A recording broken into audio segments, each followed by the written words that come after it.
Let's go, damn it! I want to see hype! Hype from all of you! It's the playoff pre-game show! Get hype! Get hype right now!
Oh, baby.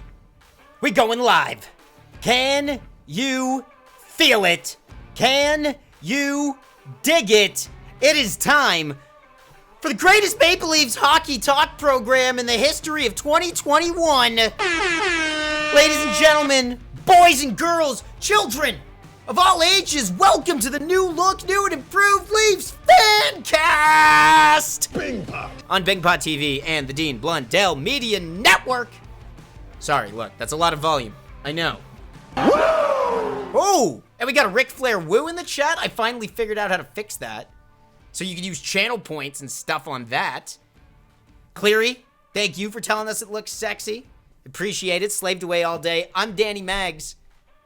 One half of the new dynamic duo. Oh, just keep going.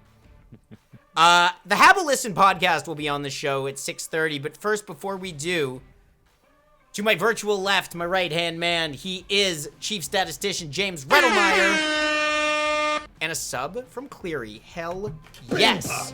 Oh, and Bing Pots for days. Dude, I am just having a hell of a time.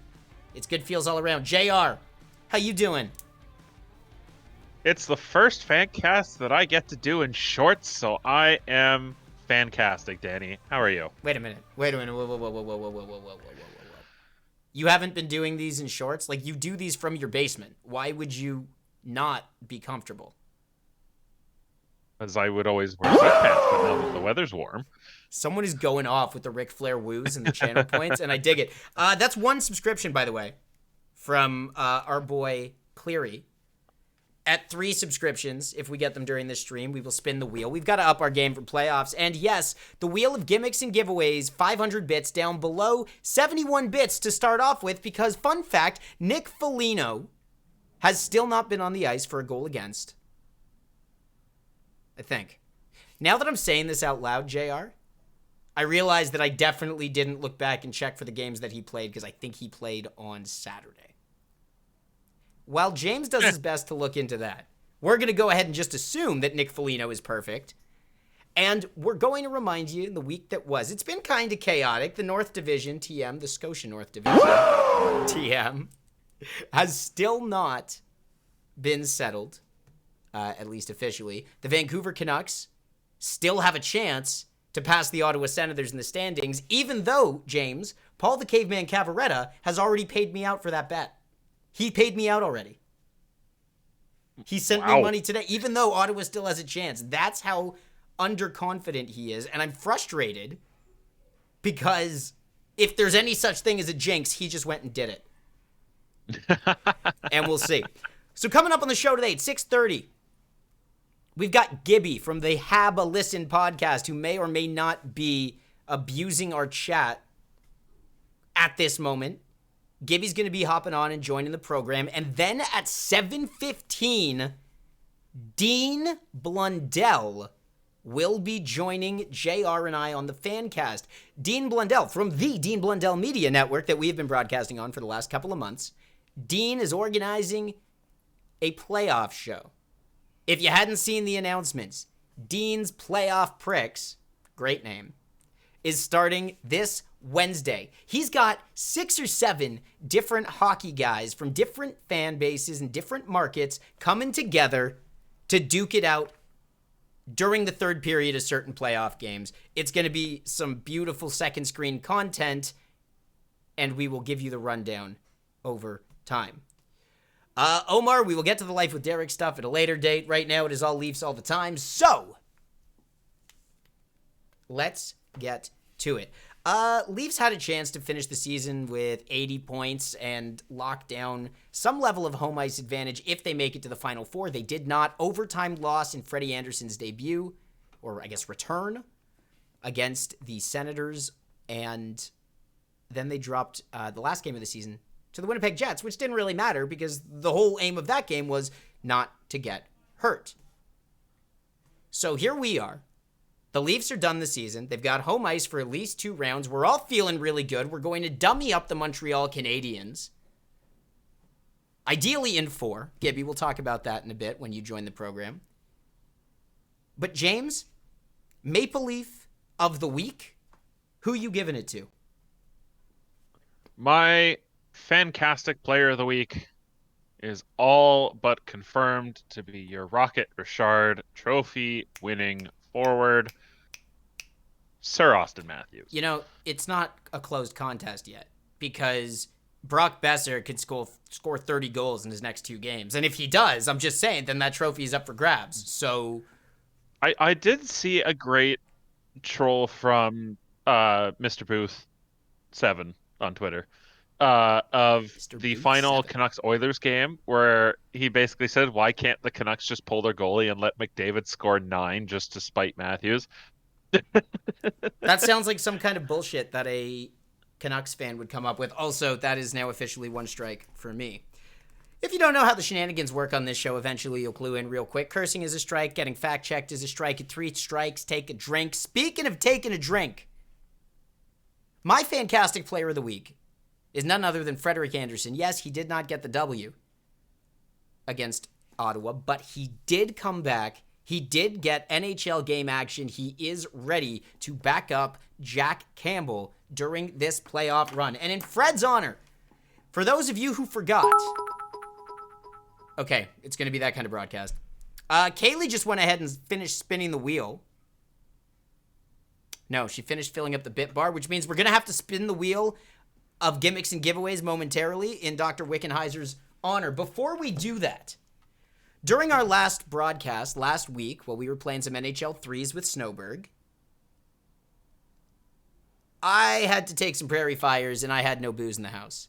And we negotiated with you, the viewer, who said, as long as I give you 2 bottoms ups at the start of this show, it'll all be fair and fine. And so I have been prepared today. We've got to open the show bringing everybody back to the same page No subs or biddies from a very broke Harry Bossax. That's okay.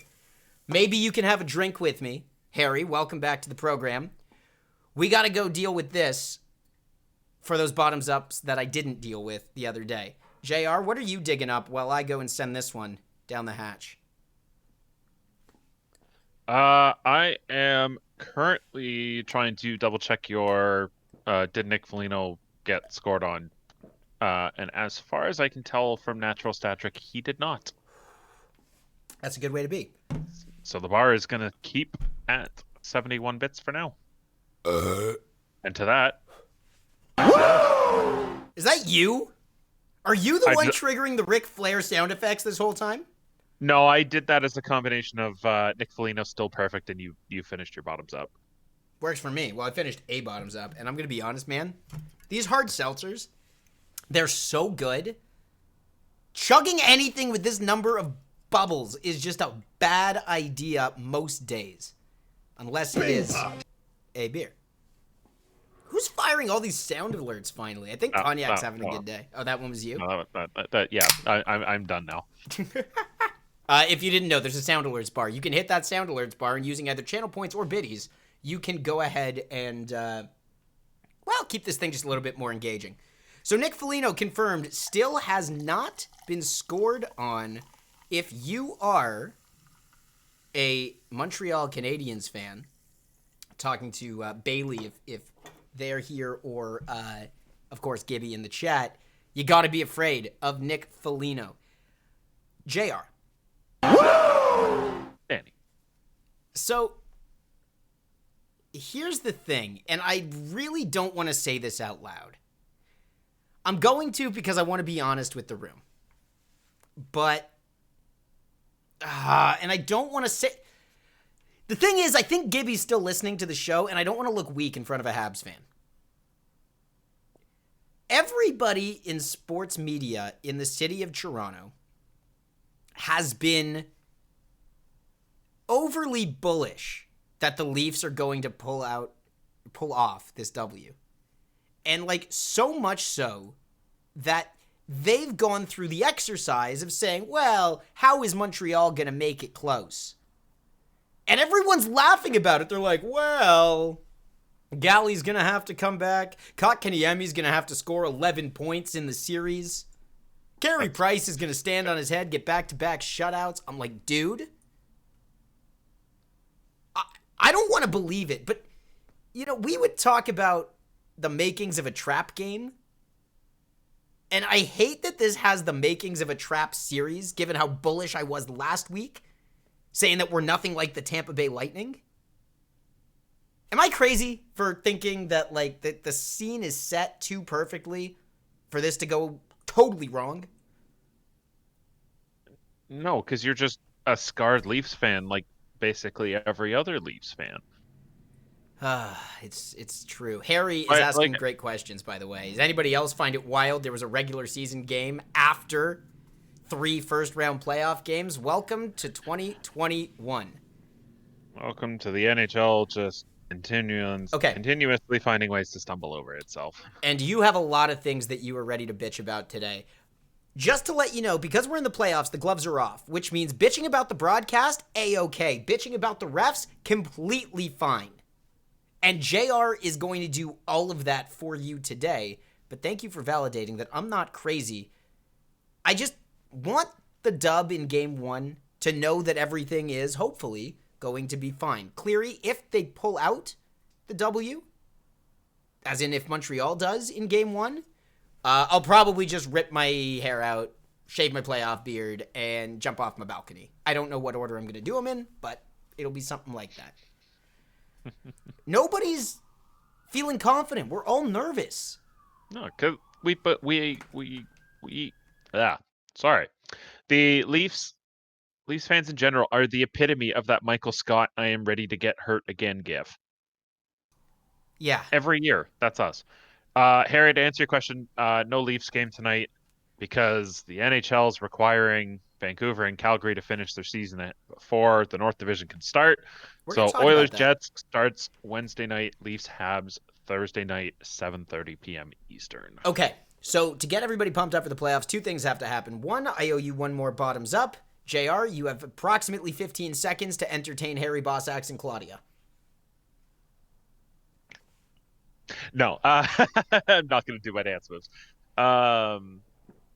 Yeah, basically, we've got some good some fantastic guests. Caught myself there.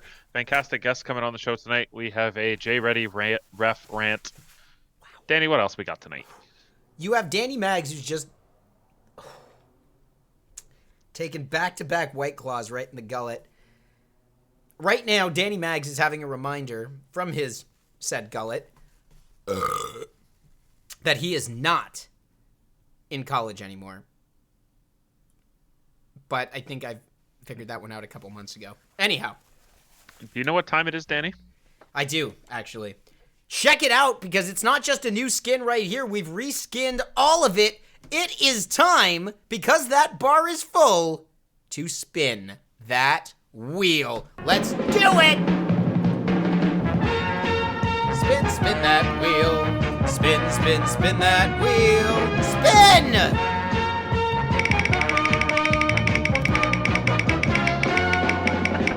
Oh, it's doing it.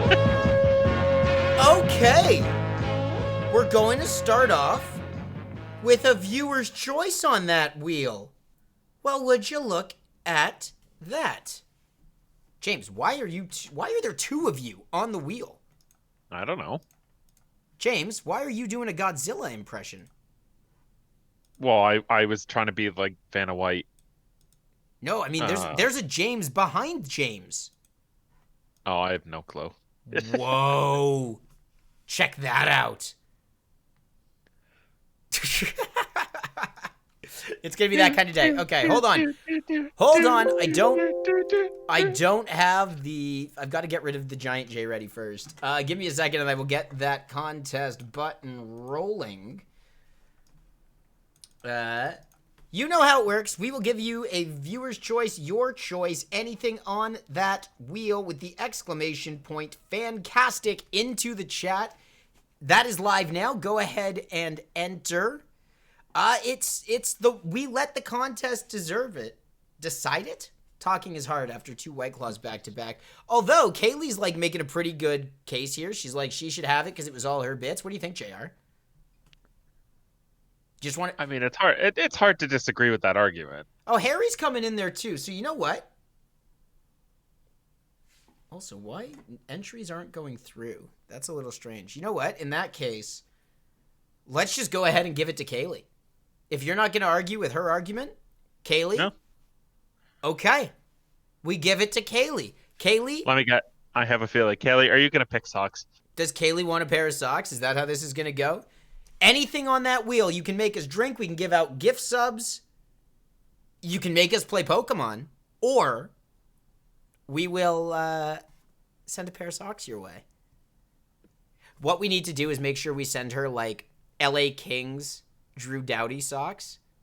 Or, like, it's not even Trevor Moore. Oh, make James do his Livin' La Vida Loca. You know, we've never expressly said, JR, that the viewer's choice has to be something on the wheel. Yes, we have. I mean, we literally have, because people tried to. Doing Livin' La Vida Loca sounds pretty good to me. No, well, okay, we'll put it on the wheel for game one. Yeah. Okay. Okay. We'll put it on the wheel for game one, but. Okay. I can get behind that. You were like, oh, I don't like how this is gonna go. That's just gonna happen once. Then fine, we'll do that, and Kaylee can get shipped a pair of socks. I have one final point to make. Now I'm done. On that note, let's go ahead and reset that, and we will bring it back to 71 bits on account of Nick Foley. No. James, you have a lot to say today. We can talk about the playoff games that were. The Leafs playoff run begins officially on Tuesday, May 20th. Now, JR, you have comments to make about the officiating. You have comments to make about the fact that Vancouver is still not done their season. despite the fact that the playoffs have started and these games are literally meaningless. JR,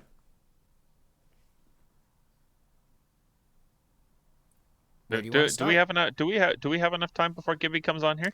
We got 12 minutes.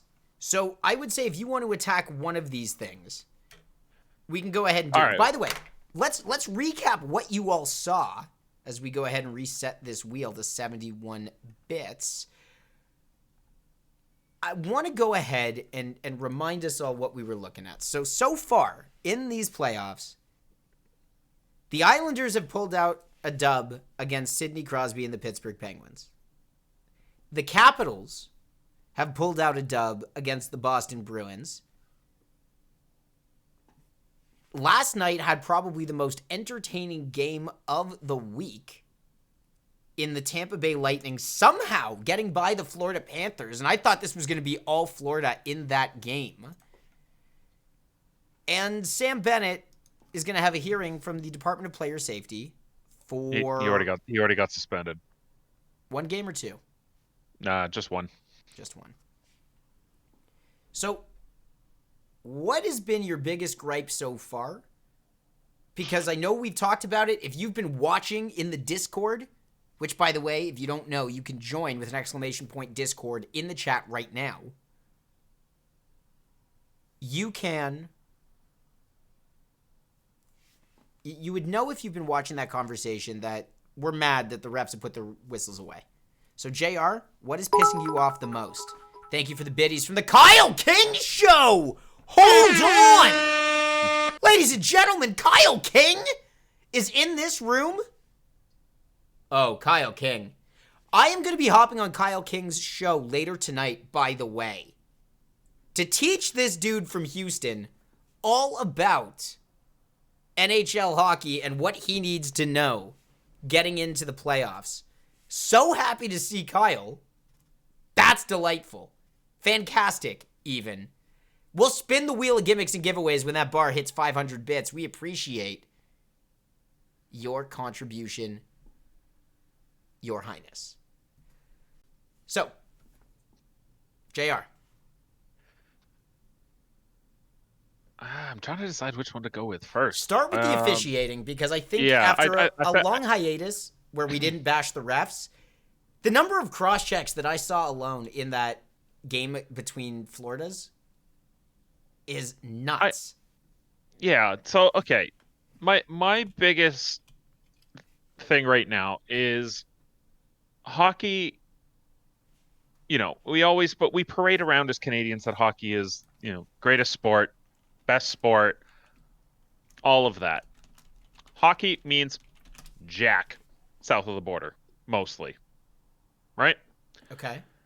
And a big part of that is because they lost ESPN in ESPN's TV deal before going to NBC. Okay? So by losing ESPN as one of your TV broadcasters, as of, let me double check this right now, but at one point, hockey was below MMA and the English Premier League on the ESPN homepage. It was in a drop-down menu, hidden from everyone else. So just to kind of reiterate here, ESPN stops carrying hockey, NBC they stop talking about hockey. This is the big one, okay? Fox Sports, when Fox Sports 1 launched, and as a Canadian, I was, one, living in Los Angeles, two, I love Jay and Dan, so I was super on board with that whole concept of Fox Sports. They made sure that they would prioritize whatever playoff game was happening. Like, whatever the big story of the day was in sports, playoff hockey would get coverage ahead of regular season baseball in the month of May. ESPN, by comparison, because they don't carry any hockey games, they don't care about talking about hockey. So they would play, like, the highlights from the Milwaukee Brewers against the San Diego Padres before they would talk about legitimate playoff hockey. That's what you're getting at, James. It's not about the fact they didn't carry the games. Because they weren't carrying them, they stopped talking about it. And not only that, so now since reacquiring the rights, the NHL is now 4th on the tab. It is now back. It is no longer under the drop-down menu. Yeah. It is now 4th. So this makes sense, right? Like, and you Yeah, understand the business reasons this makes sense. yeah. But here's the thing. It's still fourth, I mean, and it will always be fourth until the NHL stops with this BS with game management. You are never, as a league, going to be able to grow the game to the casual hockey fan if they can't tell you what a penalty is. Imagine last night you look at the Alexander Barkov and I think it's Jan Ruda is his name, that skirmish where both of them get set off for 2 minutes when Ruda mauls Barkov, pushes him into the boards, and takes him down not once but twice. so I have Barkov. I'm looking for the gifs here. And Here, if you look up, I'll put it in the I'll put it in the chat. sure. So if you don't know what we're talking about, it's right here. Watch that play and tell me how those two players received the same punishment. So we're watching this hit right up top. And yeah, man. I mean, Ruda interferes with Barkov by pushing him into the boards away from the puck. throwing Right? bows. So Barkov touches the puck, ditches it. Ruda drives into the boards. Okay, like borderline, whatever. You're going to have hockey physicality. Fine. Ruda then takes Barkov down. For me, that's one penalty. Now he's holding him to the ice, pushes him down again. You're now holding him. That's two. Barkov is still trying to get up. Ruda's still holding on to him and then pulls him back over top of him. Three. So you see 3 different infractions.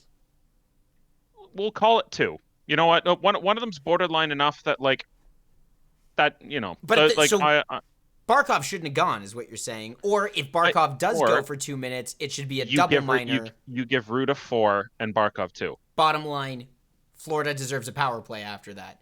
According to the rule book, this isn't James and I deciding what we think this should be. This is according to the rule book. But we know that the league doesn't stay consistent on anything. And one thing that I'm thinking about, because I will challenge you on the assumption that they can't grow the game without it. Like in the NBA. Well, but hang on. I got another point for that. But finish yours. So, okay. Kyle's got an amazing point, and Kyle, I wish that we had talked about this earlier, that the Rangers-Caps fighting all game long about a week ago, yes, it was amazing. It was great for the game of hockey, at least to get guys like you in the States to notice. It's not great for the game every single game, but it's a good gimmick. What we're talking about is inconsistency. Referees calling playoffs totally different than the regular season. If what we just showed happened in the regular season, that is most certainly a penalty. But I don't think that it's going to cost views, James, because in the NBA, nobody knows what a penalty is. And you know that stars get away with stuff. And we talked about this in our chat. We talked about the fact that Sam Bennett gets suspended for a vicious boarding call, which, you know, it's not a good play. Can I find... If you have that GIF handy, James, yeah, the Sam Bennett one? I don't think I have Bennett. I have the player safety video for Bennett, but I have the Ryan McDonough GIF. So, yeah, here's where I was going with the Barkov thing, though. Yeah. Real quick, just to tie it on a bow before we get into the Sam Bennett thing. By calling both of those penalties, by calling that scenario equal penalties, you are now giving the third and fourth liners, I don't want to say free reign because that's not it, but you are now giving them the tactical advantage. Watch, if you've got Connor McDavid coming down the ice, you are now basically saying that you can interfere, hold, throw him to the ice, but you're both going to go. Yeah. So now, Joe Thornton, let's say, and Connor McDavid, I'll take that trade 8 days a week. Well, I mean, when you put it that way, that's good for the Maple Leafs. So I'm okay with it. But okay. Or flip it around, and you're gonna have. I wish I could name a fourth liner for the Habs right now. Okay, you're gonna have Ben Sherratt and Austin Matthews going off.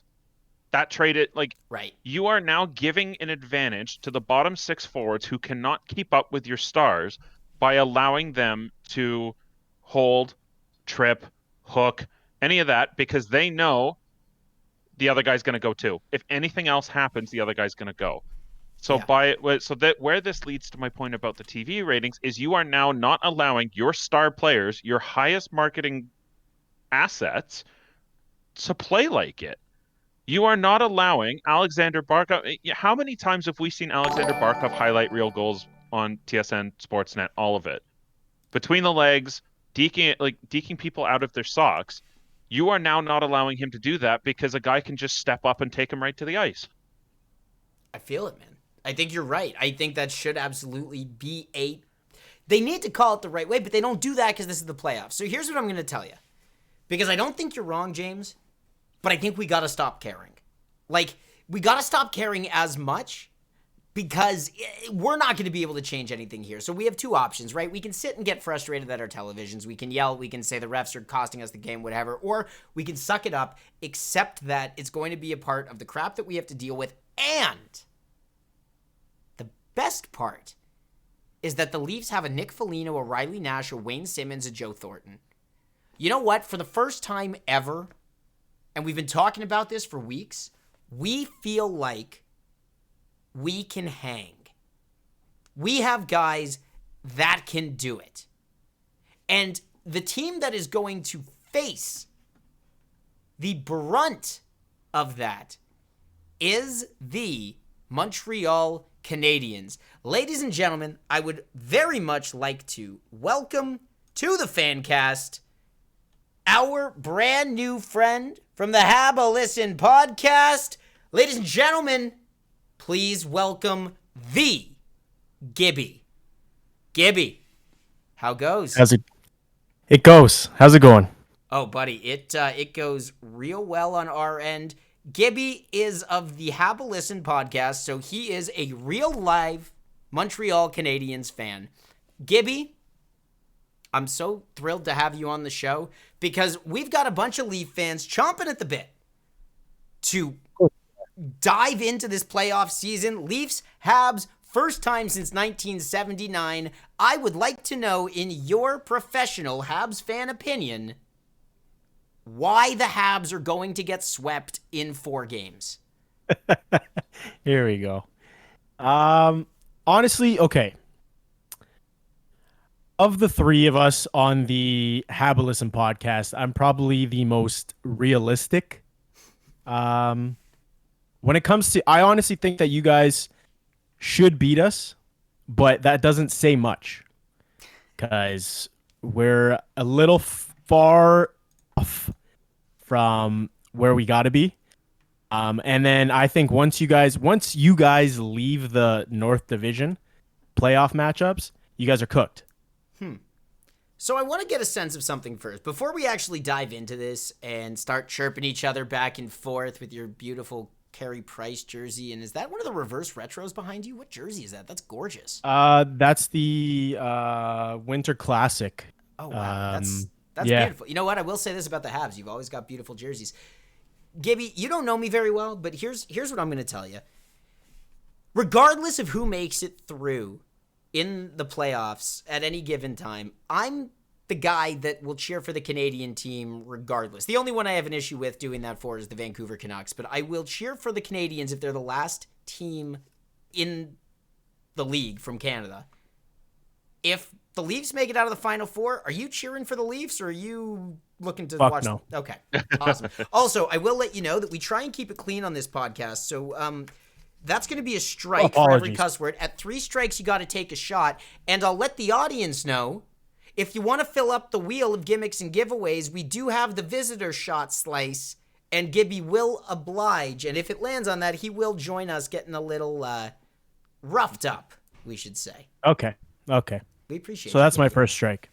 That is your first strike. strike. I don't think I would cheer for them, to be honest. Can't do it.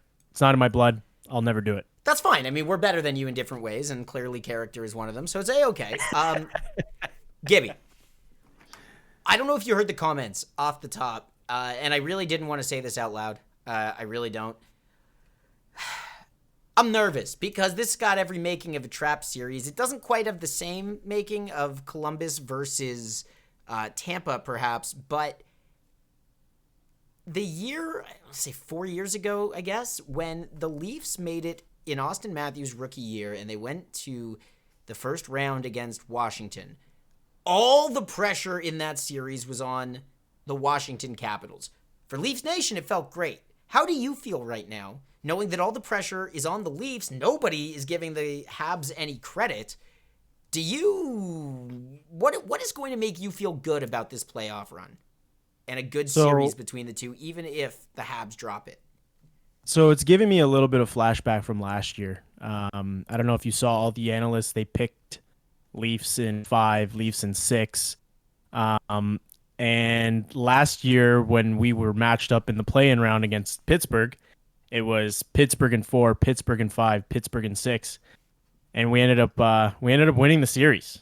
So I'm not going to say we are going to win the series, but I like being the underdog. I'm always of the underdog take. I love it. There's no pressure on you. All the pressure is on the Leafs right now. You guys have to finally see if you can come over that hump and win a playoff series.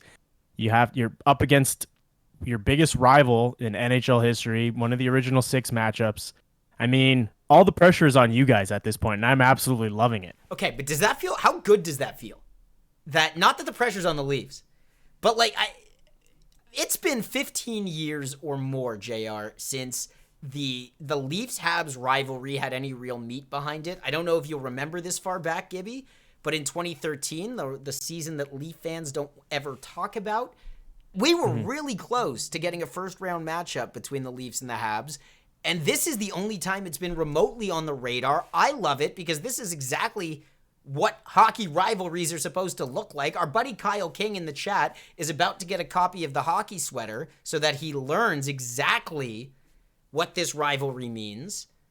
Like, I'm just happy to be stoking the flames and get you on here. And then when we actually start the games, to dump on you and laugh my ass off when Carey Price is an absolute sieve and Austin Matthews gets 22 points in the series, 17 of which are goals.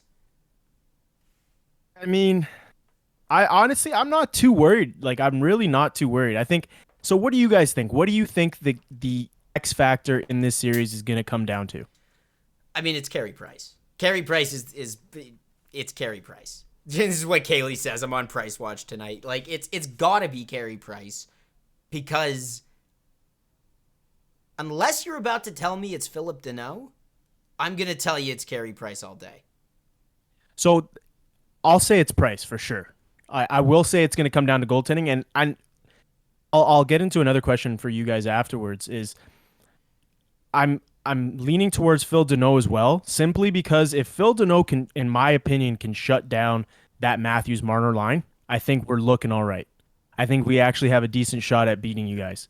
Because, yeah, you guys are more than just Matthews, but the spoon that stirs the pot is the Austin Matthews. Like, he was putting up ridiculous numbers this year.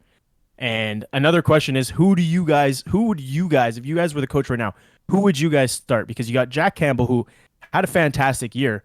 Oh, sorry. Hold on, Gibby. You're new. We don't use that word on this show. This is the Leafs FanCast, so he's had a fantastic year. Okay, he's had a very fantastic year. Attaboy. Apologies. And so would you guys take him with little playoff experience, or would you go Freddie the GOAT and with the playoff experience? Well, JR, go ahead. Jack Campbell all day for me. Yeah, I think like the one thing with he has no playoff experience is, at what point do you just have to get playoff experience? Like, it's you need 3 years of experience for a job, even though that whole conundrum. Yeah, I think you at least have to give game one. I think you give Campbell game 1, game 2. Mm-hmm. I think it's similar to the Capital scenario where they put Grubauer in for 2, they struggled, then they threw Holtby back in. I think you're on the same leash there. Yeah, I think that's right. I mean, look, everybody in Leafs Nation, as long as you're not an idiot, you appreciate Frederik Andersen and everything he's done, and he's been a hell of a goalie for 5 years. You do have the odd fan like Kaylee who says that Fred's playoff track record is enough to warrant him not starting, but that's not the way I see it. I see it as because Campbell's had such a great year, you have to give him the net. Fred is ready to stand tall if the guy is healthy, but you absolutely give it to Campbell to start. Now, I don't know if that makes you feel pretty good as a Leaf fan, to know that you're going up against Jack Campbell, you're not going up against Frederik Andersen. What do you feel like between the two of them? Do you feel like you have an advantage now because you're going up against Jack? No, I think, honestly, the thing that really scares me about Jack Campbell is when it comes to playoffs, there's always that one goalie that just gets hot, goes on a hot streak, and just absolutely takes you to the finals. So with the lack of experience, it's just like it's a storybook like ending essentially, or a storybook like writing straight out of a storybook. Jordan Binnington-esque. Jordan Binnington type things, okay. Exactly. And that's where it kind of gets me a little nervous. I'm honestly, I won't say, again, going back to the series, I'm not worried or nervous, simply because I mean, we're the underdogs, but where I kind of get nervous is like people like you guys. Like if we end up losing the series, like I'm gonna have to throw my phone in a lake and just leave it away for at least 2-3 weeks, so that you guys leave me alone. So for anybody who doesn't know, Gibby is, despite being a Habs fan, the man is based in Ontario, which is no bueno in my books, but fine, I understand. It's complicated. I don't know what your roots are to the Montreal area or to Les Habitants, but it hurts me a little to know that you're an Ontario-based Habs fan. That being said, guys like us, like, is this a regular thing for you? Are you frequently in the middle of a pool full of Leaf fans? Oh yeah. And especially ever since we joined the Dean Blundell Network, the Hockey Dummies, the guys at the Hockey Dummies, they've just been blowing up my mentions on Twitter, and it's just like, oh my God, boys, just give it up. Just leave me alone for at least a day, please. I mean, you can't, dude. That's the problem. You put a big bullseye on your back. Like, a couple Halloweens ago, I went to Montreal to hang out with my sister. She was at McGill. And I went for Halloween as Optimus Rhyme. I had an Optimus Prime helmet and my James Reimer jersey. And that's pretty good. It was great. I loved it. I almost got in a fight that night with some Habs fans. While I was like walking to get some poutine at La Belle Provence, they were like just chirping me from across the street, and it was Halloween, so I'd had a couple too many and was ready to go get it. But I'm just saying, you know, the heat is real. So, Gibby, we're going to try over the course of this playoff run to get you on the show. And I wanted to take some time as well to let the people know what we are going to be doing together during this playoff run. So, I mentioned, and that's 200 bits from Keegan. Hold on, we're going to put a pause on that because, and Gibby, I warned you, our bit bar is full. That means, James, what time is it? I think we should let our guest do the honors here. Gibby, can you declare? What do I got to do? You've got to tell the world that it is time to spin that wheel. So, Gibby, what time is it? It's time to spin that wheel. It's time to spin that wheel. Here we go. And we'll get both of you guys here. Actually, we got to bring JR for it. It's kind of like our thing. Mix in a water. Okay. Playoffs have not started yet. Whoa. No, I'm not shotgunning a bubbly. Okay. Gibby. Oh, my God. That's not how this works. So, we have mixed in the water on a wheel because the wheel has been really unkind to me a couple times. Like, really unkind to me. And it was someone's dumb idea to shotgun a can of bubbly sparkling water whenever it says mix in a water. But I said I'm not going to do that when the playoffs start. Gibby, I'm going to leave this to you. For a show with a couple of Leaf fans on it, have the playoffs started? The playoffs have started. Done. He said it. Great. I'm absolved. I don't have to shotgun a bubbly. Thank you. I appreciate. All right. This is The weird. series has not started. Right, but the But playoffs, the playoffs have started. have started. Okay. Yeah, nice try. So I've got a bubbly here that's like, half empty. I'm just gonna. I mean, if it's there, you might as well. I'm not shotgunning it because it's, I'll. I chug mean, it. you kind of have to now because you showed it. Well, it wasn't. It's there. it was empty, or not empty. It wasn't full. Right. It wasn't. It was He'd already already open. He'd already started it. So yeah. I'll knock back the rest in the name of mixing in All water, and I appreciate the FanCast fan base for trying to keep me hydrated. It is important the way that some of these shows have gone. We're just. I guess we got to restart with 71 bits for Nick Foligno. So it just kind of happens. Who plays Wednesday afternoon again? Yeah, we've already had this whole conversation, Snowberg. So thanks for that, Gibby. Legitimately, if the Montreal Canadiens are going to win this series, and I can't believe I'm asking you this, how are they going to do it? So on our previous podcast, I said there was 5 players that I really am looking at to have a key part in winning the series. Attaboy. One of which is Carey Price, obviously. I mean, we've depended on him. He's bailed us out. So we're relying on Carey Price. Hoping that Shea Weber comes back, has a bounce back season or playoffs, because this season has been a little rough. Another guy's Phil Deneau. I'm hoping he can shut out the offense from you guys, because I mean, you guys do have a good high powered offense, so I'll give you that. Another guy is Nick Suzuki. Mm-hmm. See if he can carry over from there. And the fifth guy is Jeff Petrie. See if he can continue his offensive season that he's been having. I think if those 5 guys can start producing, actually I'm going to name a 6th. Brendan Gallagher's got to get under the skin of a guy like Austin Matthews as well. So if those guys can do their part and do their job and do what they're paid to do, I think the Habs can actually pull up an upset. I'm going to be honest with you, Gibby. And JR, I don't know how you're feeling about this. I feel a lot more confident in the Maple Leafs after hearing that. You listed 6 guys that all need to be an X factor for this to go well. Like, what are the odds? If I was going to throw a D20 at this, like, you got a 1 in 20 chance of all of this going absolutely correct. I am not feeling particularly confident, but I guess you aren't either. And this is the thing that bugs me, Gibby. Like, I wish that I had you getting real mad, real chirpy, and real ready. Okay. But you're being a realist. And it's like, I had Ryan Hank on from the PP1 podcast, a fellow Dean Blundell squad member. And I was hoping that he'd get all up in my face about the Canucks. And like, yeah, he wasn't at all. He's like given up on his team. He's like, yeah, they suck. We're not happy about it either. Come on.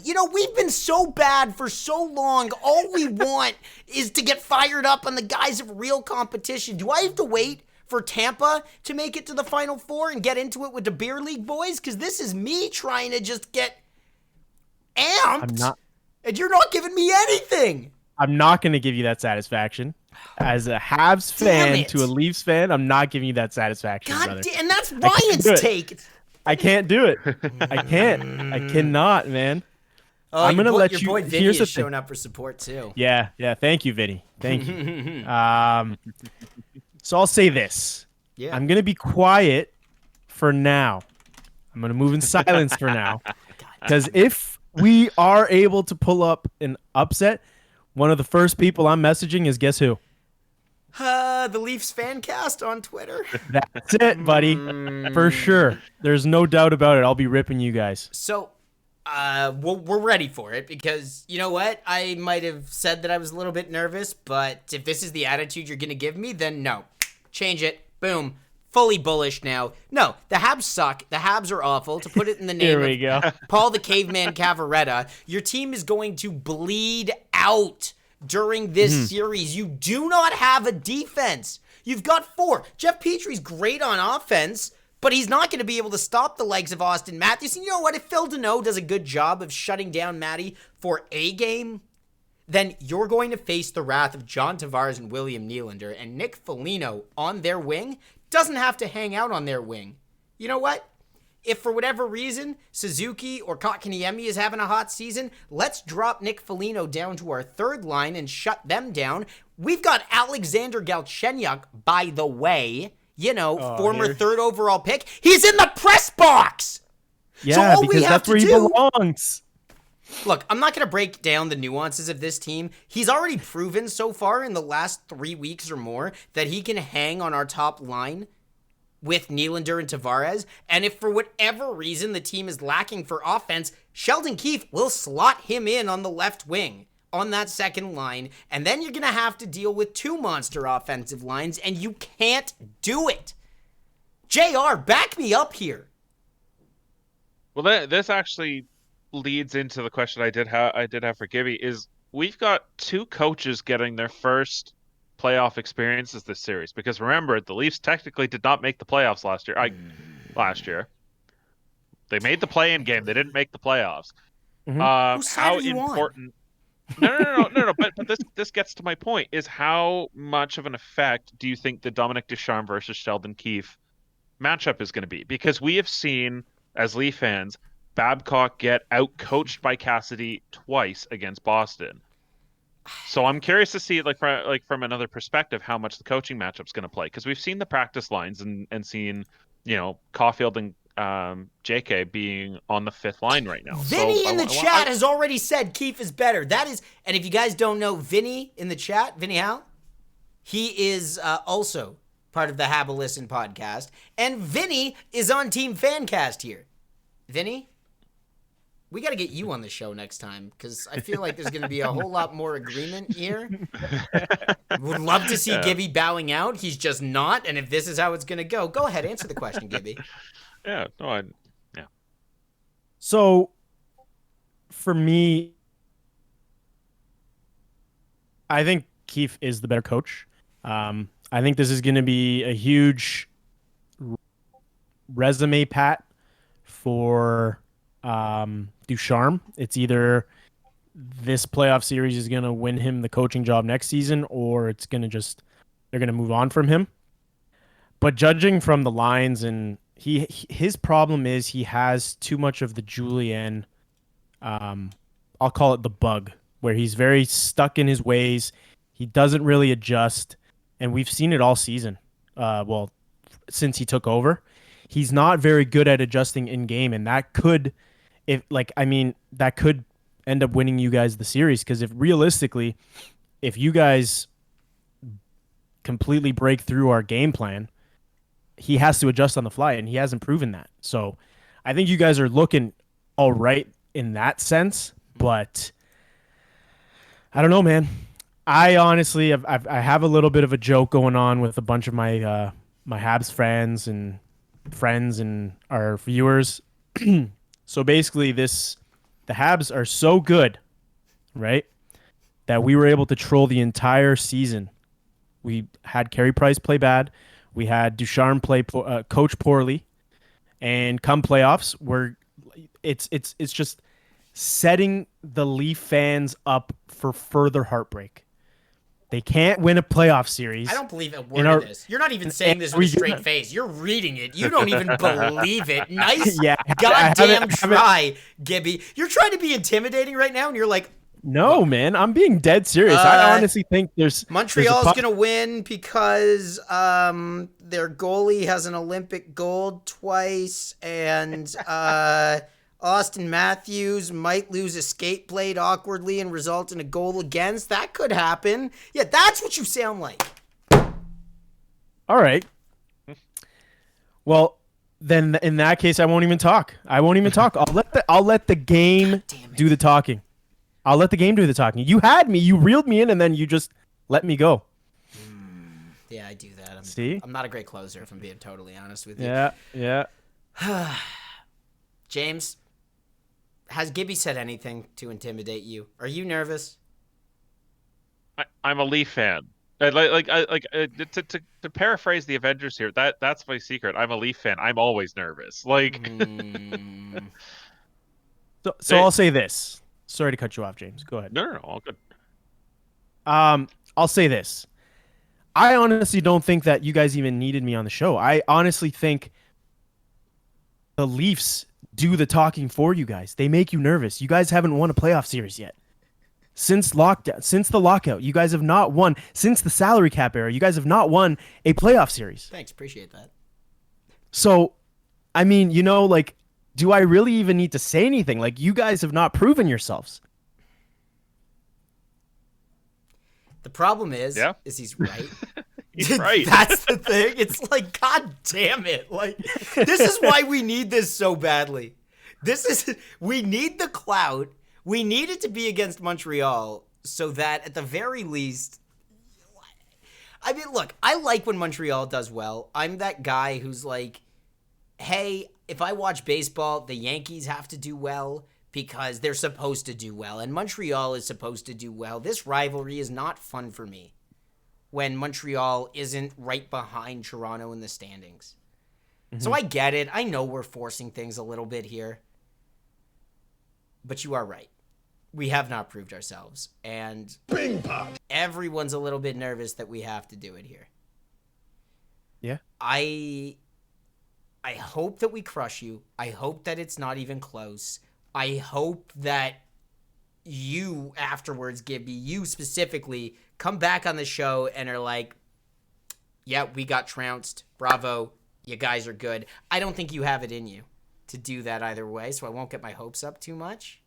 I mean, I'm not going to have to come back on the show because realistically, the Habs are winning the series. No, they're so not. Gonna have to have, you said already that they weren't. No, now you're just being a dick. Now we're going to have both of you guys on. Let's make a bet. Let's make a bet live right now. Winner of the series. Mm-hmm. The other opposing team has to go on that person's podcast, wear the opposing team's jersey. Done. I'll do it. Do you even own a Leafs jersey, Gibby? I can scrummage one up. I was gonna say I'll have to scrummage up a Habs one, but like, yeah, happily. I'm sure I can make one out of a bunch of toilet paper or something. Not a big deal. No, I'm not leaving. I was about to walk off frame. I'm not doing that right now. This is our show, goddammit, Gibby. You don't come here and antagonize us. We save that for the playoff pricks.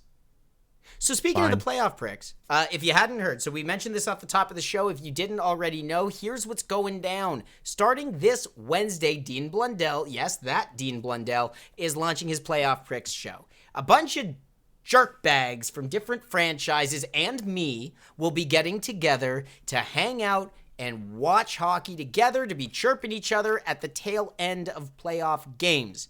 Ideally, you hang out on our respective shows for a couple of periods. At the third, we go over and hang out on Dean's show. And as Toronto is about to close out their game against Montreal, Gibby and I get to sit at the round table, and I just get to throw nickels at them, where each nickel is just a little jab about how much better the Toronto Maple Leafs are, but I throw them really hard. And yes, individually they're annoying, but once you get 40 nickels thrown at your neck, you're like, God damn it with the nickels. That's how I see this going. I got him. I will say I like Daddy. I like Kaylee's addition to the bet is for one show we would have to rebrand as the Habs FanCast. I'm interested in that. I mean, okay, but I feel like, Gibby, you're going to have to up the ante on your side, too. I mean, my bet was fairly pretty good. It's considering we're the underdogs. You guys, I mean, this is a sure bet for you guys. Okay, and I'm willing to take that bet. So what you're saying is, if the Leafs win this series, you'll come on the show decked out in blue and white, and you'll be officially a correspondent, if you will, for the FanCast. For how long? Because we'll rebrand for the rest of the playoffs to the Habs FanCast. Oh wow! Okay, you're wow. going. You're I going. thought it was just one episode. Wow, okay, you're going real far here. Wow. Dude. But if if your team loses, if the Habs drop this series, yeah, you know what? I'm gonna say it because there's no way the Leafs are losing this series. And you know what? God damn it. I understand that I'm about to throw out a jinx out there, and that's not how this works, but fortunately there is no such thing as a jinx because Toronto's the better team in every way. On paper, in actuality, they have more experience. They are the better hockey team in every regard. James? We don't have more experience. The Habs made the playoffs last year. We don't have more experience. That doesn't matter. It never matters. It only matters when it matters, I guess, right? I know. Carey Price can stand on his head, but Carey Price is like 45 years old. So, you know what? I'm going to go ahead and say it. Let's do it. Why not? Leafs go ahead and win this series. You are our official Montreal correspondent, but you're a FanCast fanboy for the rest of the playoffs. Whoa, whoa, whoa, whoa, whoa. How did this turn into that? And if the Habs win, then we're the Habs FanCast for the rest of the playoffs. Sure, why not? Oh, wow. That's huge, man. Go, Gibby. We're not screwing around. So for every episode, I gotta wear a Leafs jersey. Oh well, I was just doing one episode. Yeah, but that got boring. Go big or go home. That's how we do. I don't know, Maybe man. not every episode, but we'll get you on at least once a series. Okay. He's in? Fine. Every time you guys, okay. Every time we have an episode or you guys have an episode, we'll have one of you guys or one of us hop on with a Leafs jersey or you guys hop on with a Habs jersey. All right, so never mind the Habs FanCast, but that's how we're going to do it. We're going to keep it with jerseys. I mean, if you guys are willing to do the Habs FanCast, because realistically... I feel like the first episode after where we, like, digest the series, dissect is the word I meant, but, like, that too. Yeah, I feel like we'll do the first episode as Habs FanCast and then the jerseys for the rest of the postseason. That sounds good to me. Yeah, okay, we'll do it. Gibby, appreciate it. It's going to be amazing. Yeah, virtual handshake, right on. It's happening. There it is. We've got to come up with a better way for this. You know what? Actually, since the wheel didn't land on any level of visitor shot, if we seal it with a shot, I think that's fair. I don't know if you got anything to do later, Gibby. I do not. If Give you me a guys quick spin second. the wheel, Let me go get yeah, the give me a Jack second. Daniels out. Yeah, give me a sec. All right, well, FanCast, well, you've got just me. We'll tee up tonight's games. We have the Colorado Avalanche and the St. Louis Blues taking on their first game number one. The Nashville Predators and the Carolina Hurricanes also starting game one in their series tonight because they don't have teams still playing regular season games. They can play their first playoff games. Hey. Sorry. a tee up of tonight's games turned into me ranting a little bit. I'm sorry about that. Yeah, we're going to touch on that too because you were really not thrilled with this schedule. Yeah, that one I'm a little bit more relaxed on because I understand it from a business perspective. It's just from a fan aspect, it grinds my gears, we'll say. I feel it. JR, you pouring yourself a little something? For whatever reason, the sugar on my coconut vodka has locked the glass the lid in place. So Ooh, proper 12 Irish whiskey. How's your Irish accent, Gibby? We'll do the apple. Probably terrible. Oh, come on, man. Why can't you just go ahead and start pouring yourself a glass of the 12 monkeys or whatever the hell they call it? It's called proper 12, mate. Oh, proper 12. Mate? Yeah, see, Mate? I'm terrible. Okay, I'm that's terrible. all right. That was awesome. I really want to just grab that one sound clip. It's called proper 12, mate. Hey, cheers, buddy. Cheers, JR. Boys. Did you just throw that back? Could you chase that with something, James? All right. Face that with another lid full of Crown. Gibby, thank you so much for coming on the show today. You have been absolutely fantastic. We look forward to running into you on the Dean Blundell show. We look forward to running into you when this series is over and maybe even during one of the playoff parties while we hang out, watch the game, and your Habs get absolutely decimated. Like I said, I'll let the game do the talking. The bet's on. I wish you guys well. Wish you guys a safe series. God, why is We'll it chat so soon. nice? Because I have to be humble because once everything is done is when you'll see the real me. Oh, okay. That's how this is I going. will say too. I will preface this: if you had to give me the choice of the Habs, the Sens, or the Bruins being good, I'll take the Habs every time. Really? Really? I might take the Sens. The Sens I find insufferable, and the Bruins have caused me enough pain in my lifetime. I never want to see them be good again. I mean, that's fair. Yeah, I mean, That's fair. Leafs fans and Habs fans can both say we absolutely despise the Bruins. Yeah, the enemy of my enemy. You know, maybe we're not so different, you and I. Yeah, yeah. Gibby, thank you so much. Yeah. Fantastic having you, dude. Thank you, and stick It's actually around. Hab-tastic. What is that even? Habtastic. It's gross. I appreciate it. Okay. All right, guys. Cheers. Thank Enjoy you the rest very of your much, show. my dude. We Thanks, absolutely Gibby. will. That is Gibby. That is the Gibby, the real Gibby05 on the Twitter sphere and other things. And with that, I'm going to introduce our voice in the sky, Mr. Snowberg. Snowberg here? He's been here the entire time Gibby was here. I just didn't. I thought his name would pop up on the side of my thing. He didn't. Hey, Snowberg. No, I was just hanging out listening. What's going on? Nice. Welcome to our voice in the sky, Snowberg. I'm so sorry. I didn't realize you were here. Did you have anything else that you wanted to chirp the Montreal Canadiens with? No, I think you guys got it all in. You said at one point in the chat. You don't know how to haggle, though. You really don't know how to haggle. No, I don't. I absolutely do not. It is not one of my strengths. That's fine. I'll come on your show one time. 10 times. Yeah, I got him, didn't I? I don't know. We're working on it. Snowberg, you made one comment about the Was it my apology for regular season still happening during playoffs? Yeah, but that's got nothing to do with you. I don't need Is you. it funny because it's the Calgary Canucks versus the Vancouver Canucks? Like how sucky is that if you're like Chris Tanev or like Markstrom or something and you sign with the Flames thinking you're going to make the playoffs, but really you're just facing your old team in like the loser bowl. Yeah, it's literally the loser bowl. But the Canucks are the team to blame, right? They're the ones who got COVID. They're the ones who blew protocol. It is what it is.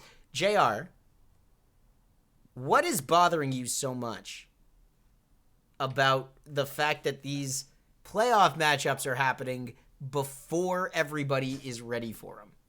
Or as in the biggest problem I have is you are now forcing a playoff series to have a back-to-back.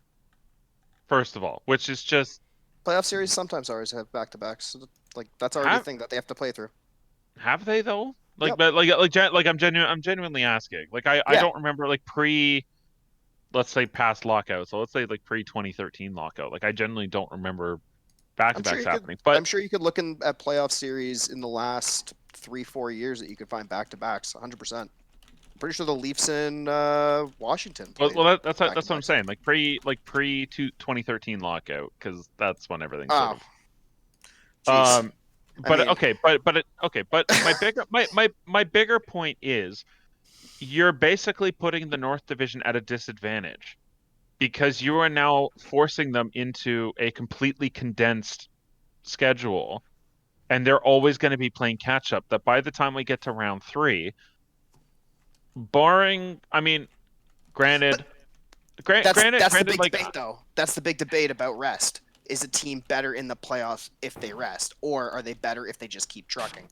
So if the Leafs, finish the Habs and go on to the next series, and the next series where they meet, whoever wins that division, they're going to be resting for a while because they're going to be sitting for a few games versus the Leafs who are just going to be kind of rolling. Yeah, I think the answer is somewhere in between. Like a few extra days, like a couple of days in between rounds, I think is good because it allows you guys to heal up their bruises a little bit. But then a week off, 5, 6, 7 days off, then you're getting into rust territory. So I'd like to throw to our next guest for his opinion on this a little earlier than we were anticipating, but hey, I am all here for it. Ladies and gentlemen, currently on voice, please welcome to the program, Mr. Dean Blundell. Diener, are you with us? I'm good. How are you guys? Everybody there? Can you see me? Can you not see me? Is this new tech? How am I doing? can't see you, but I can hear you. All right. Dean Blundell has been figuring out the sir. Discord thing and has been crushing it so far. But we've got him. Well, not in the really. sky. If you can't see me, I've already fucked it up, haven't I? Like that's the truth. If you can't see me, you can't give me props because you were very specific today and you said video, please, and I'm like, yeah, sure, no problem. And here I am, audio only, with no idea what I'm doing. That's okay. So I mean, dude, it's new tech for camera. Boom. Oh, something's cooking. Hang on. How are we doing? Oh man! Wait, we had you and then you disappeared, Dean. Right? How are we feeling? Can you see me? Can you? No, I had you for a second and then you disappeared. Turn on camera. Wait for it. We've got There him. he is. Ladies and gentlemen, Dean we got it. Blundell is that's right. live. Diener, That's right. That's right. how you We doing? got this. We How did you this. doing, my dude? Fantastic. I was just listening to you guys while I was fucking around, and I'm just so impressed that you guys are on to the second round already in this conversation. Well, we have to be. Also, Diener, there's a couple things. Look, first of all, when we go on the Playoff Prick show, I'm not going to tell you how to run your show. That's not it. But right now, you're in the FanCast, so I got two things that I got to let you know. Okay? Unfortunately, No swearing? Well, it's not that there's no swearing. There's just consequences for swearing. So you're, you're currently good. at 2 strikes. At 3 strikes, I'd request that you take a shot of something you have lying around. If you don't have anything lying around, we'll defer to next time, but we don't forget. And Okay, 2, good. fantastic is not really a word that we use around here. It's the Leafs FanCast, so fantastic is the word you're going to want to add to the vocabulary. But Diener, thank you so much for joining us tonight. No swearing. I got it. No swearing. I'm good. Everything's good. I'm good. Everything's good. No, thanks, guys. I appreciate it. This is kind of cool. I've never Discord's a new deal for me because we use other stuff, and it's cool. I love it. Awesome, it's man. super easy to use. Like I got on this camera within 10 minutes. Yeah, buddy. Look, first, this is your first shift. Yeah, all it's right? okay. You're just getting your legs back. That's all it is, my dude. Yeah. Dean Blundell, the legendary Dean Blundell of radio fame, of podcast fame. Dean, Yes, massive Leaf fan.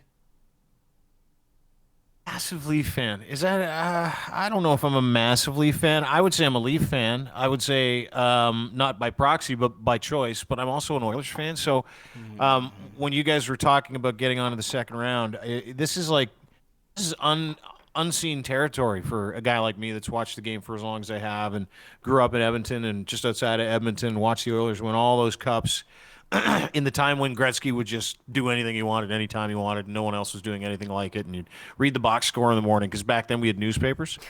You guys seen these things? Do you remember these things? Were you told about these things? I think I've Newspapers? seen I saw one in the museum once. Yeah. Yeah, kind of rusty, sure.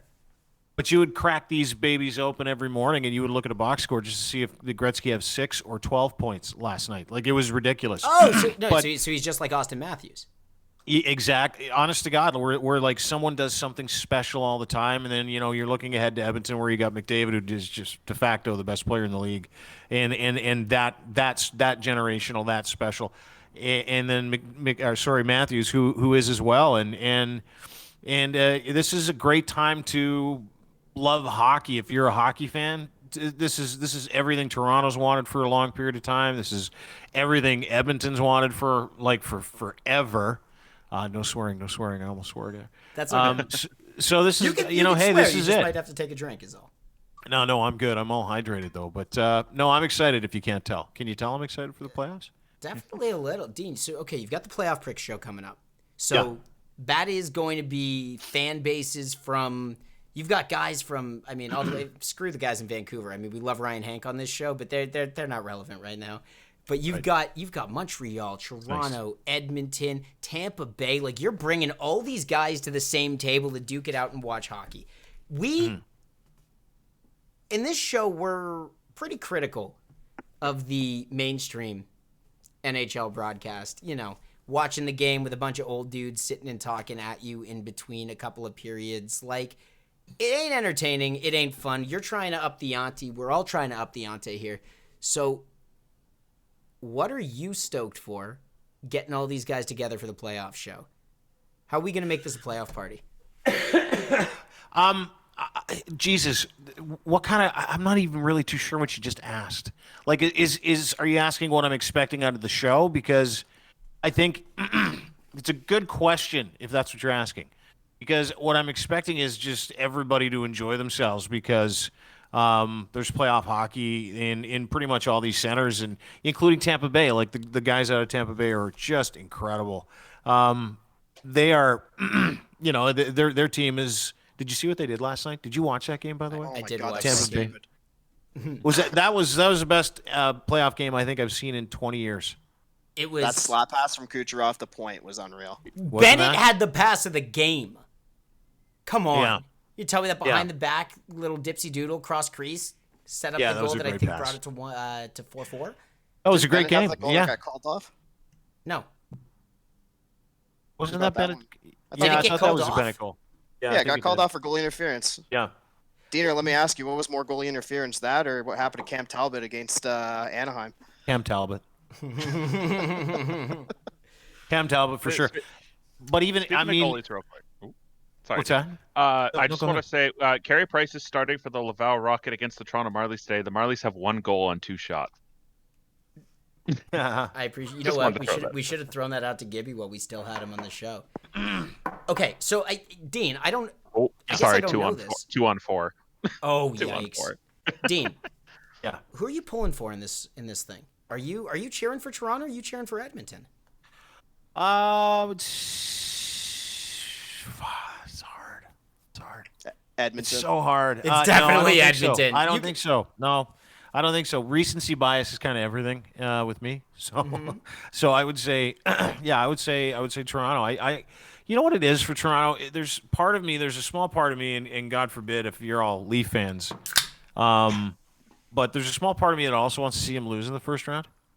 Like, you know, I know we're talking about the second round, but can you imagine what would happen if this team lost in the first round? I know everybody wants to be hopeful and happy. So Just there's a for small continuity? part. Yeah, a little bit. I feel it. I mean, just like the guy that No. the guy you need that wants to chase the story. That's like just give me Right. the best headline, right? And the best Right. headline, like as much as I hate to admit it, would be the Leafs losing. But unfortunately, that's not the frame of mind I'm taking in this show right now. This is Leaf centric at the moment. We are trying to celebrate. And Dean, I've got to warn you that if I come on your show and you're talking down about my Leafs, I'm gonna get defensive. All right. I have to. Sorry. Hey, listen, that was like 5% of me, but like 95% of me wants the team to win. I mean, can you imagine at the end of the pandemic if the Leafs won the Stanley Cup? Yeah, and we wouldn't How get a how parade. incredible would that be? I think you might get a little mini parade. Maybe you get like a socially distanced parade. I'm not too sure, but you get something. I mean, it's an incredible story after all this time, and to have this team that they've had and the way that they've done it with the age that they've done it with, like the deals that Spencer was on and how valuable he was to this team, and how much those 3 old cats on the fourth line are, how much they've meant to this team of superstars. I mean, you know, like Matthews and Marner, absolute legit superstars, are they not? Like without question. So, and none of this happens if those guys are. It's just everything. I mean, the job Dubas has done. It would be a really effing great story for the city of Toronto, don't you think? I'd be interested to see. I would say it would be a better headline than watching them drop round 1 against the Montreal Canadiens. But I feel you. I know what you're saying. Okay. We are really critical about the broadcast here. We are. I mean, I don't know. Are you watching a bunch of Rogers stuff? And I don't know if you feel like you can talk smack about Rogers or Bell. What do you guys think? I want your thoughts. Let's go do a round table. Thoughts on the broadcasts. JR, take it away. While I agree, like there's a few good hires, I really want to highlight Jennifer Bottrell. I think she's been a really great hire for Sportsnet. I think the idea of the panel where the host asks a question and then it goes to one panelist, back to the host, another panelist, back to the host, third panelist. I think it's outdated and doesn't work anymore, especially when you have the Shaq and Charles show down on TNT for basketball, where it's just them going at it for the entire intermission. Mm-hmm. I think hockey needs more stuff like that. Like, it's just so bland, vanilla. Like, even the quiz. I'll go over to TSN for a second. The quiz is literally, here's 4 answers. Each panelist picks a different answer every time. Mm-hmm. Yeah. Like, that kind of, here's why I think this point of view, because they're trying to piss the least amount of people off. Right. And I think, honestly, Team Chaos, stop trying to look like you're biased towards the Leafs or unbiased towards everybody. Stand up for your own opinions. Dean, have fun with it. What's more fun? More fun to appease the crowd, or is it more fun to piss a bunch of people off? And what's going to get more views? I think what our friend here is saying is such a legitimate point for pretty much everything Canadian media. And it goes and it is in the broadcast too. I mean, there's some great parts of it. Depending on which one you're watching, if you're watching the Sportsnet or the Hockey Night in Canada broadcasts, which are all the ones you get now, obviously because the rights shift over and they get the entire Stanley Cup playoffs, which I know that for a fact. I think it is very agreeable television, and agreeable television really fucking sucks because like everybody out there is having discussion like this pardon my language, everybody out there is having discussion like this in in bars if you were allowed, or in Zoom calls, or on the phone with their pals, or when they're having a coffee or whatever, and that's just not, I mean, everybody agreeing and having a great time isn't always fun. And listen, there's a new culture, right? Like, you guys are a new generation. I got to be 20 years older than most of you cats. So, having said that, I've seen really, really boring stuff. This is as non-offensive a television as you'll ever see in your life, and it is that way because it has to be that accessible. Like, the one thing that you guys, and I think a lot of people understand, is there's like 2 media brands in all of Canada, and there's only one that's doing any of the hockey games in all of Canada. So they don't give a crap about what any of us say. Like, they don't, and they won't change anything if they don't have to. Like, they're not gonna go and look for controversy if they don't have to find it. Do you know what I mean? They just don't want to deal with it. 100%. Dean, you've been spending the last 4 or 5 years building your own independent media brand to put out the kind of content that I assume you want to watch or you would listen to, right? The stuff that is not that is not safe, that is willing to push the envelope.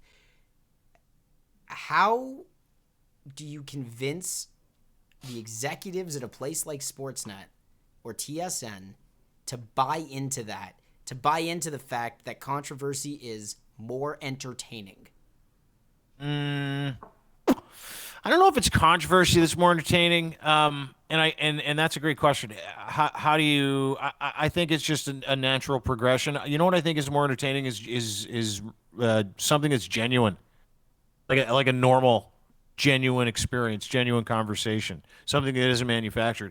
Listen, your generation is the smartest generation of all the generations, bar none. I mean, you're technically really useless at some things that are fairly basic, like changing the oil of your car. Some of you probably Can't do it. that. Can't do it. Yeah, exactly. Mm-hmm. But other than that, you guys are the smartest generation. You figure shit out. You figure stuff out. You get it. You see what's real and what isn't. Like, everybody is attracted to stuff that's real. So in that capacity, you guys aren't entertained by stuff that isn't, and that's all manufactured. That's what you see on television all the time, right? That's why no one watches television anymore. Okay, so honest take. First of all, what's your favorite sport, Dean? I don't even know this about you. What do you like watching any day of the week? To watch? Favorite sport to watch would be jeez. So there's 2 categories for me. Okay. There's favorite sport to watch. Playoffs, not playoffs. Okay. And that's pretty much it. Favorite sport to watch in the playoffs, it's got to be baseball. Mm-hmm. Basketball, then hockey, then golf. And hockey and golf are close.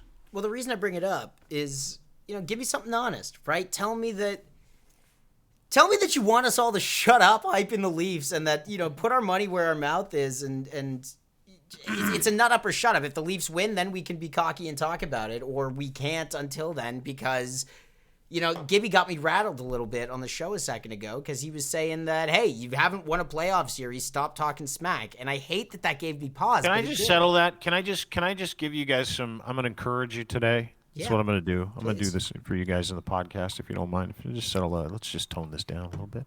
I'm going to settle you guys and the rest of Leaf Nation down just with a couple of facts, like immutable laws of physics and the laws of the universe that you have in your favor. One is what happened last year doesn't matter at all. Mm-hmm. What happened 2 years ago matters less. What happened 3 years ago, because it's gone. It's done. It's irrelevant. It doesn't matter. A lot of these guys weren't here. So I hate narratives. When someone brings something up because they want to take a narrative and they want to put it in the conversation and make it cool and exciting. And, what about this? You agree with it? Listen, I don't mind seeing these guys lose too. So I'm being very bipartisan when I say this, is that everybody that speaks from the past and uses it against this team is like such a base sports individual that it's ridiculous. So the Leafs have that going for them. The other thing I'm going for him is this is the best team I've ever seen. Ever. Top to bottom. And their defense isn't even that great. Like, it's good. It's good enough when you have the players that they have and the way that Jack Campbell's played. And then now they have like a wealth of, and I believe this, a wealth of depth in net for a playoff run, a long playoff run in case someone gets hurt. This is the best team you've ever seen. You should be excited. You should be stoked, dude. You should be on to the second round because I don't think it's going to take long. I really don't. I have them in 4 or 5 most. Okay, so when we do this playoff pick 6 show, lucky. And we're sitting down at the table, and it's a whole round table hockey discussion, and it's you, me, and it's Gibby, and Gibby is talking flack to me even though his team is getting nuked in the series. Yeah. You on my side? Are you going to be on my side when we actually go sit down at that table and we're going to be putting them in the right place? In what, is there going to be a fight? Well, I think it's going to be a fight of words, I think. Are we going to fight? Linguistic duel. I think COVID is not letting us actually get at the same round table. Otherwise, we might throw down. Well, Gibby's a Habs fan. I mean, yeah. Doesn't matter. Well, he might throw something dirty. It's kind of what they do. Gibby's actually he's pretty chill. He's actually a really good hockey dude is what he is. I know. It was frustrating. Yeah, he's a really good hockey dude. And he knows that the Leafs are going to win. He's super optimistic. And he thinks it's like, and when Carey Price is, Carey Price, what did you say? He's shitting himself tonight, isn't he? What is he? Yeah, he's, what's the latest on that, James? He's got 2 goals against, or he had 2 goals against on 4 shots? It was 2 on 4 shots. It's, Laval's got 8. Winning 8-6 in shots, but it's still 2-0. 8 minutes left in the first. All right, Carey Price is rocking a solid .750 save percentage. Yeah, and well, he hasn't. Listen, newsflash, he hasn't been good for like almost 3 years. It's truth. So, and Shea Weber hasn't played in 3 weeks. Gallagher hasn't played in 6-7 weeks. I mean, yeah, it's whatever. It's gonna be rough. When we're sitting at the table, listen, Dean, between you and I, because JR is the chief statistician at the FanCast. JR is an absolute gem, but James is not going to be representing us, at least at the round table with the playoff breaks, not in the beginning anyway. What can I do for you? When I come on and sit at that round table on that show, all right, what can I do to fuel the fire in the best ways? What can I do to make sure that everybody's getting into it, to make sure that we're creating something that is truthfully valuable and entertaining? Probably provide snacks. Really? like I gotta bring them to you, or can I? Just in general, like just if let us know if you got to hook up at Pizza, Pizziolo, whatever. Okay. This is a big deal. You got a lot of people here. I mean, we're working on it. No, man, I'm excited. I enjoy your guys' show. I love watching you guys do this. You know what I think is going to be interesting is watching everybody compete for microphone time. Just watching a bunch of big egos and big personalities duking it out to tell you why their team is the best. I see. I watch for different things, right? Yeah. Like I want to watch for that because that'll tell me a lot. That'll tell me who's into it, who's not into it, who gets personal, who takes things personally. Like I'm interested in not in like people being crappy to each other, but what I'm interested in is just watching how it all plays out, seeing what happens. Putting personalities in a room and watching them go at each other. And just yes.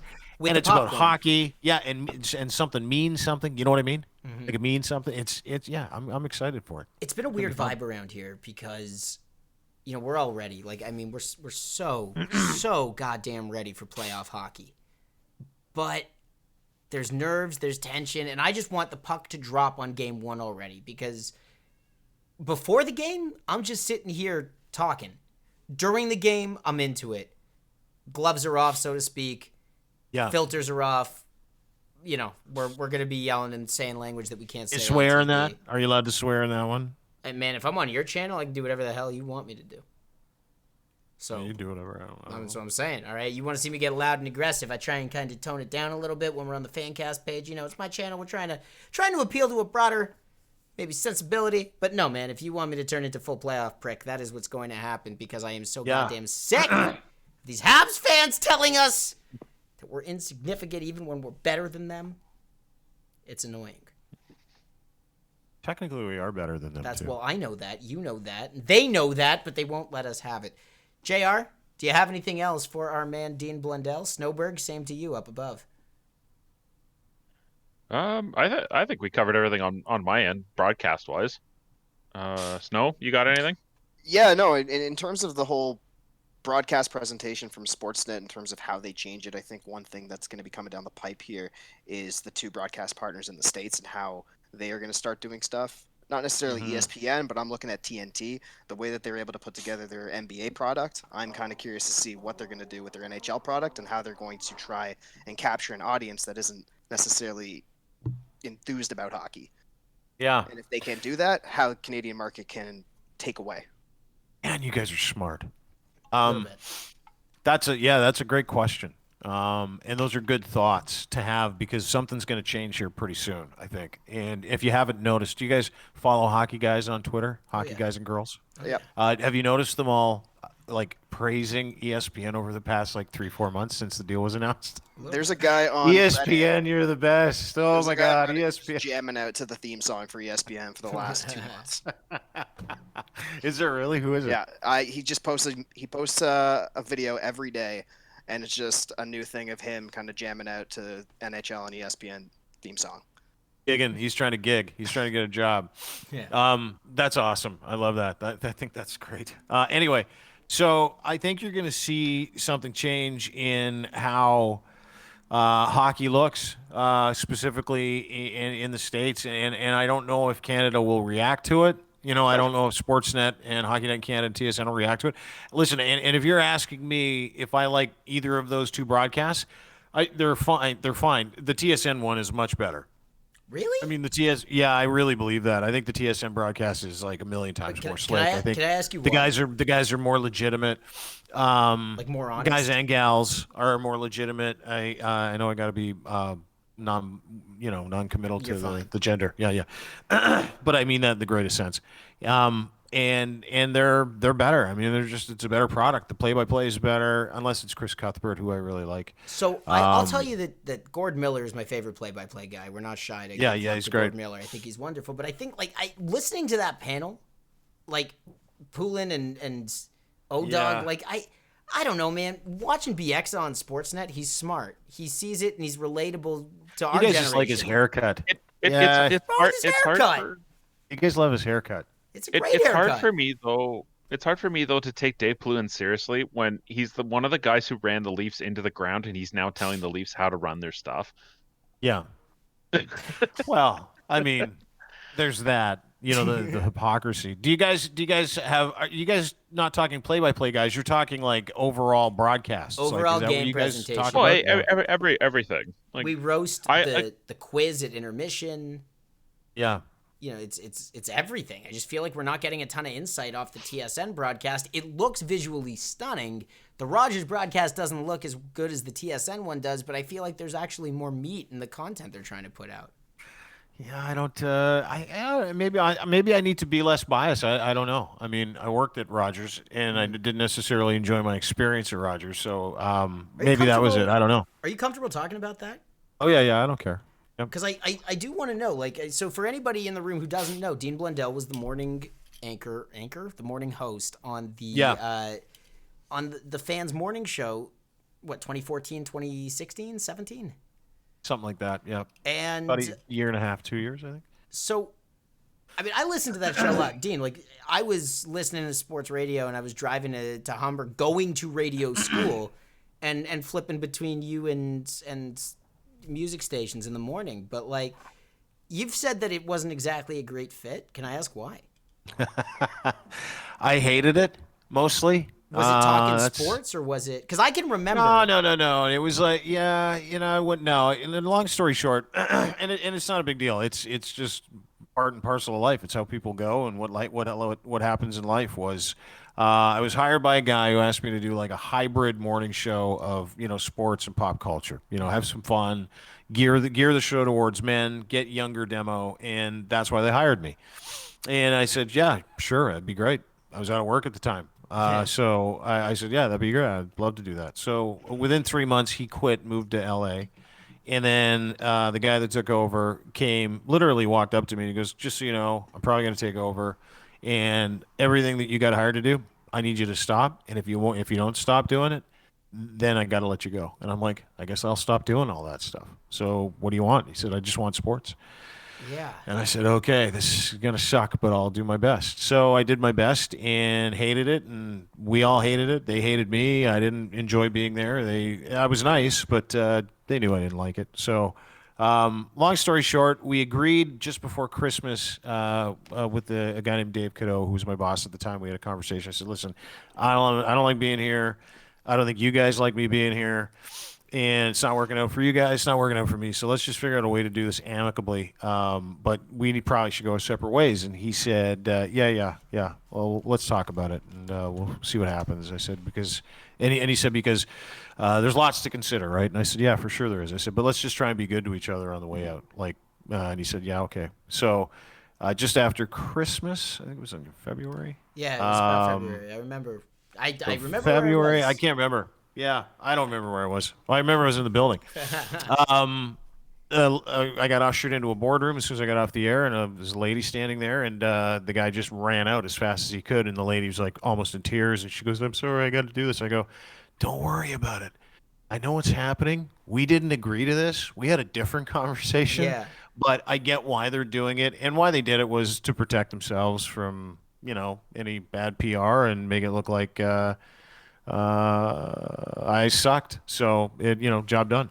I wouldn't say you sucked. I listened to that show quite a bit. Oh, I would hope it would come across that I wasn't particularly interested.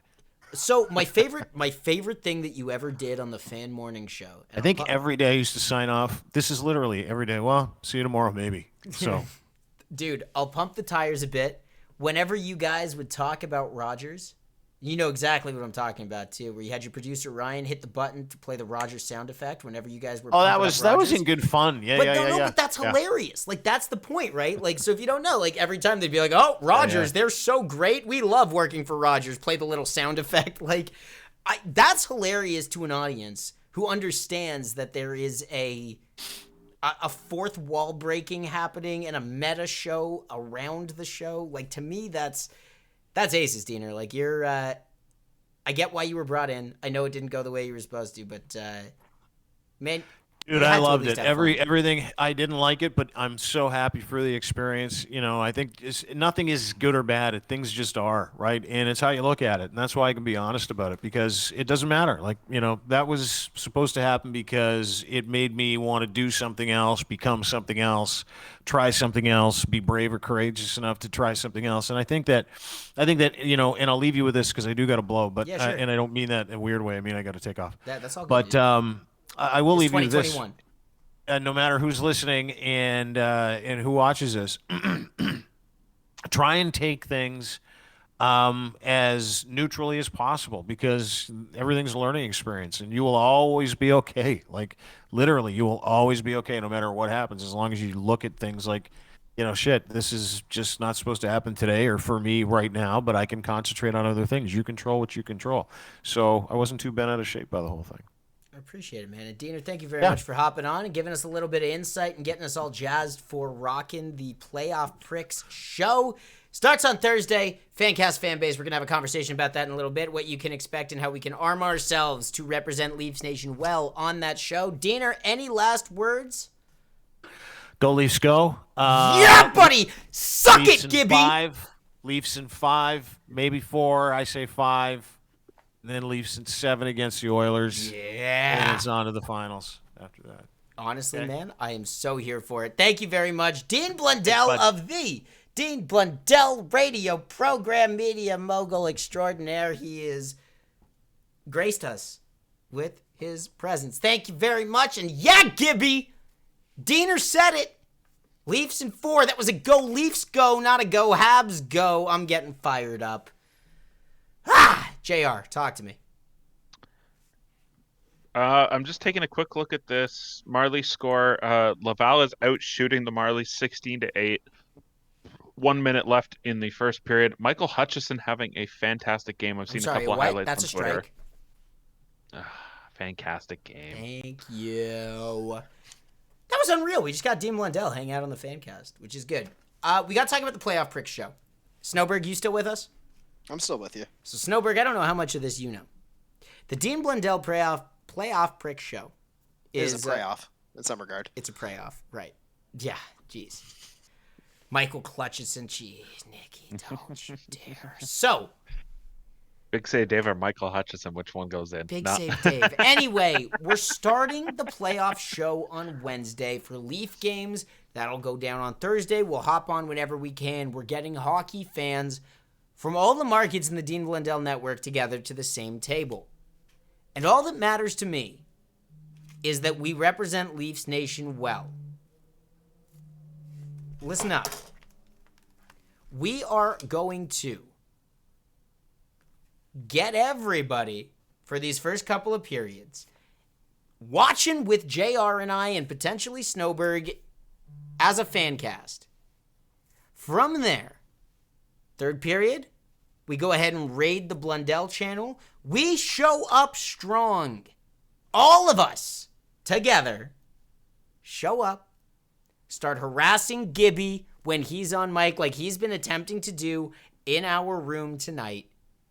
We got to make sure that we show strong, and that if these guys show up with like 20 followers into a room at once, doesn't sound like a big number. It's a lot to watch 20 people be typing and commenting. We got to be ready for it.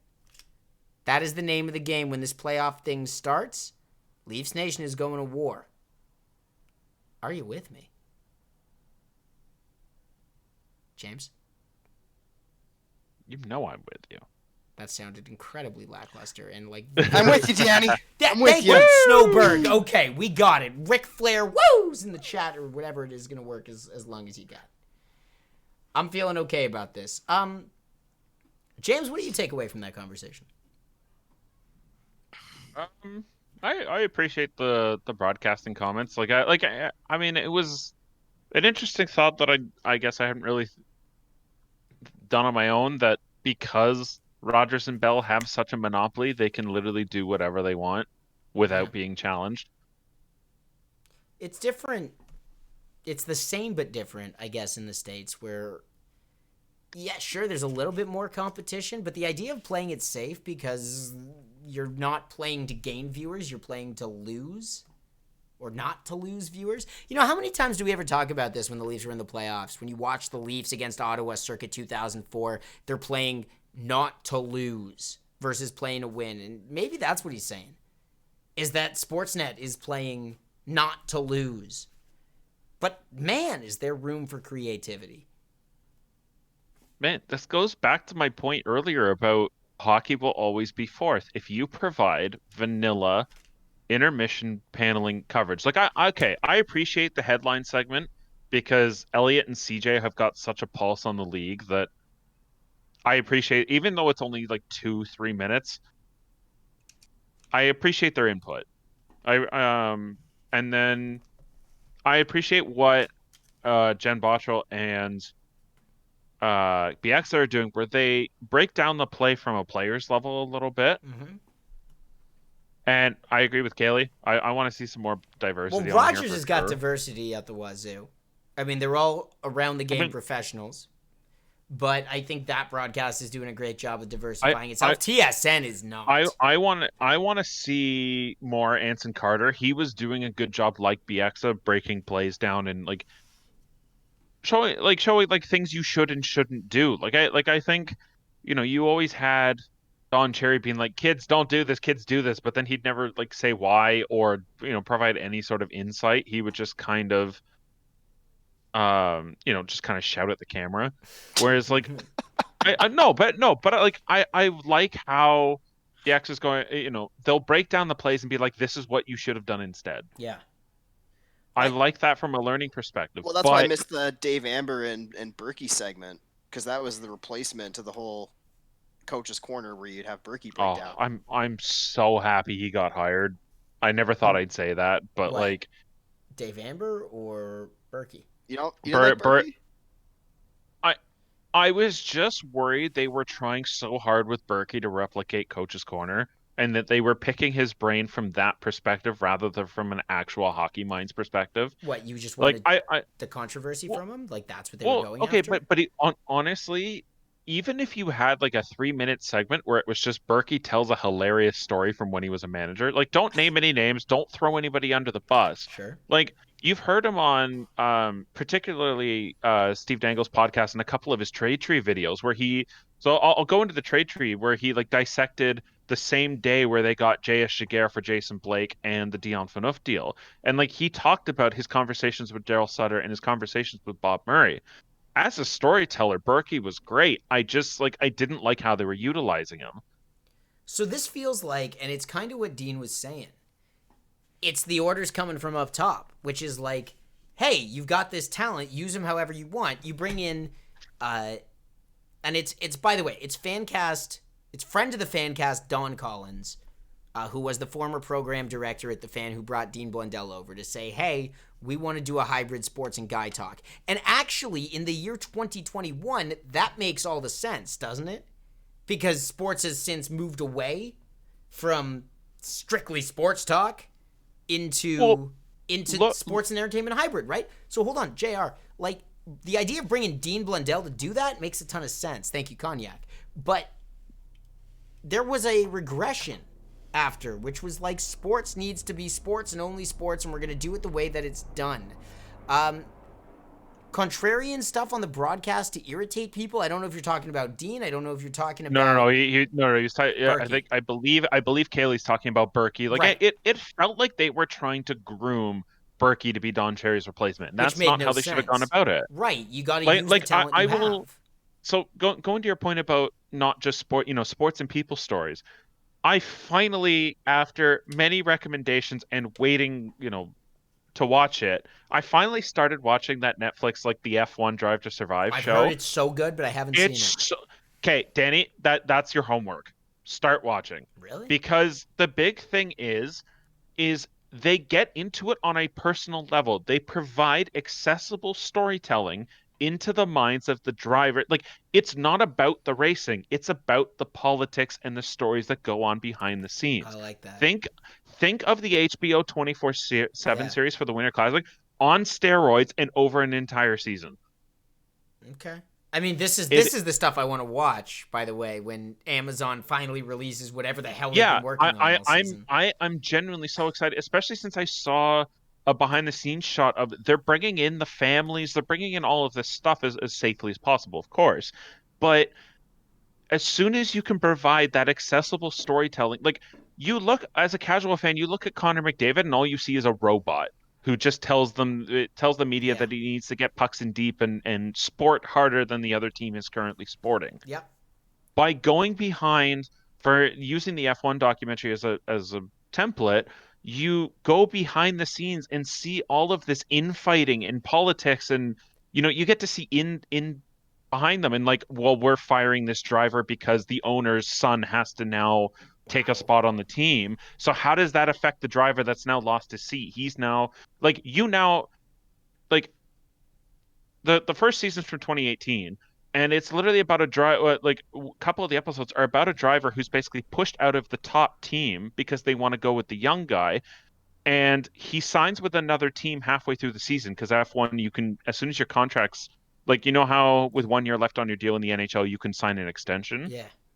So with F1, as soon as your contract's in the last year, you can sign with whoever you want for next season. Like, free agency opens when the final season of your contract starts. Love that. That's super awkward. So this one guy signs with another team, but he's still got to work with his current one for another half a season. Wow. And so how does it get, how awkward is it that you now have mechanics working on your car despite the fact that you're leaving in 2 months? Like, right. How much do they give a damn about you? Right? Give the public, and again, going full circle here, this goes back to my growing the game comment. Until you give proper storylines, hi Alan, and be able to allow casual and hardcore fans to connect with these players, teams, management, all of it, you are not going to get out of fourth ever. Wow. You are going to continue to be as insignificant as anything in the US until you get, and across the world. You know, from a game perspective, and I want to know, because I'm going to talk about this with Kyle King tonight. If you didn't know, I'm hopping on the Kyle King show, 8:15 Central Time is 9:15 Eastern Time, to educate a sports fan in Houston, Texas, about why he should care about the National Hockey League playoffs. This is a great comment from Kaylee. People don't get invested in fights. They get invested in the people. Story behind the fights. Like, right. People are not invested. Some people are not invested necessarily because a whole bunch of Rangers and Capitals started throwing their fists at each other. They were brought up, like, the reason why everyone tuned into that game is because they knew something was coming, because Tom Wilson did not get suspended. That's a whole other topic. We We're not streamed go. it. We already did. Yeah. Snowberg was with me that night. I went on and said, all I care about is watching what the New York Rangers have to say to Tom Wilson. Yes, fully correct. Because they have that story behind it, people tune in. And it doesn't always have to be a fight. If you can have that passionate rivalry, like the NHL tried so hard to build these rivalries with this divisional playoff format that they had before this year, right? Like, you're playing the same teams over and over again, then you're going to play them in the playoffs. Okay, great. But Toronto and Tampa, the only rivalry they have is they're both good, right? Yeah. Until you can give some kind of storytelling, until you can get throwing out names here, this is no source, no nothing. Till you get Austin Matthews caught on camera calling Nikita Kucherov a wimp, stronger word than wimp, but sure. Then you can start connecting with that rivalry. Yeah. Like, we wear blue and white. No, but I just straight up I just watched an episode of Drive to Survive earlier today where the head of a team straight up said, "I will fire you two tomorrow." I love that. If you don't get it together. Like, imagine the NHL. Imagine you get to see Connor McDavid with his robot persona drop. Yeah. So I'm not a I'm not a wrestling fan. Like, I don't know if anyone's going to hate me for this, but I didn't really grow up watching wrestling. But my God, do I appreciate what Vince McMahon is able to do with storytelling. Yeah. And the best thing that we've seen, if you had to pick, what is your hands down favorite Austin Matthews press clip? My favorite is hands down in the bubble, him saying to Steve Simmons, Simmons. Steve, thanks for reporting behind my back that I had COVID, you schmuck, or whatever he said. But that was the attitude that he threw out. That's why that clip was so good, because Austin, and this is why we love Austin Matthews, he is not afraid to break the persona and say, hey, you're a dick, that wasn't cool. Like, we need that. Voracek's was so much better. Yeah, literally Voracek. Until we can have players drop this, and I will say this also goes for baseball as well. This whole unwritten rule of baseball stuff, get rid of it. Okay, get it out. Hold on for a second. Had some choice words for the Philadelphia Inquirer's Mike Selsky, who has a history of criticizing Voracek. Are you pulling up the Voracek? Yeah. 2 games in, Jake. How different does the season feel, if at all, given Watch the Travis circumstances of the offseason? Watching Travis Connect is the best part of this whole thing. Doesn't matter what I say, Mike. You're gonna write fucking shit every time. No, so it doesn't matter what you say. Strikes for Voracek. Yeah, it feels different. I mean, we got 4 points off the first 2 games. You're gonna write trap I wasn't every even time. Okay. No, but Voracek. But this also, again, I keep tying this back, but this is also why Don Cherry needed to get off of TV. This whole act like you've been there before, and all of that, dress up in suits because you got to look professional because we're hockey players and that's what we do. Get that out. Get it out. Like, okay, don't get me wrong. It's nice watching them look at suits, but maybe allow them to have some personality. Like the fact that PK Subban used to wear a hat and that was the coolest thing that happened in the pregame is ridiculous. Allow them to have a personality and you will get people attached to the sport. Sorry, I've been going on for this for so long. When you brought up PK Subban, there was this really funny conversation between him Sorry, and what? at the All-Star game. Wear suits because it makes us look hella professional? Yep. Okay, but my point is, if you're telling me Austin Matthews showed up in that kind of suit, I'd love it. I don't need identical clones with the short haircut, everybody looking clean cut, like the Lou Lamoriello special. Get that out. everyone's got to be clean shaven. Everyone's got to have a haircut. No, get it out. It's not for our generation, my dude. It is not for our generation. Not at all. It's trash. Like, I'm sorry, but NHL, you are like, follow the Hurricanes example. Where the Hurricanes went, we have tapped out our adult audience. The majority of boomers and higher Gen Xers are not going to be our fans anymore. Let's market to kids. That's why we do the Storm Surge at the end of hockey games, is because the kids love it. Okay. Man, James is on such a heater right now. I want to know what his viewpoint is about anthems. Anthems. Oh, get him out of hockey. Get him out. Get him out. Get him out. Get him out. Get him this out. Is not an international event. Yeah, literally. I understand why you play it for international events. It's an NHL game. I don't care. I'm loving this. DJ Cognac growing his hair out. I don't know if that's for me or for what, but yeah, okay, do it. Yeah. Look, we're all getting heated here. Here's what I'm going to tell you. I want to kind of bring this back in because we are attempting to wrap around 8. All the frustrations that we have about the league, like, there's a lot here. Kaylee throwing bits at the wheel. Good God, she wants to see another spin. Somebody oblige her before we end this show. I will tell you that as frustrated as we can get about the direction hockey is going in, it doesn't matter. None of this matters. And this is kind of the point here. That, God, I don't want to side with Gibby, and I don't want to say that Gibby from Hab-A-Listen actually made a good point here, but he did when he talked about the team and that if the Leafs haven't won, we can't listen to Leaf fans. None of this matters. All the stuff around the game doesn't matter. The game is starting on Thursday. The playoffs begin for real in the city of Toronto. And, man, we can be frustrated at how the officials call the game. We can be frustrated at how TSN represents the game. Once the series starts, none of that will matter. Glad James agrees as he walks off stage. Just be glad that you're not one of the officials in the Vancouver-Calgary game, because you know if you're doing that game, you screwed up somewhere. It's true. That's what you got assigned to at the very end of it all. We will. Like, that's your last assignment of the season? Man, you screwed up. Okay. Playoffs start on Thursday, so here's how the next little while is going to go for anybody who is interested.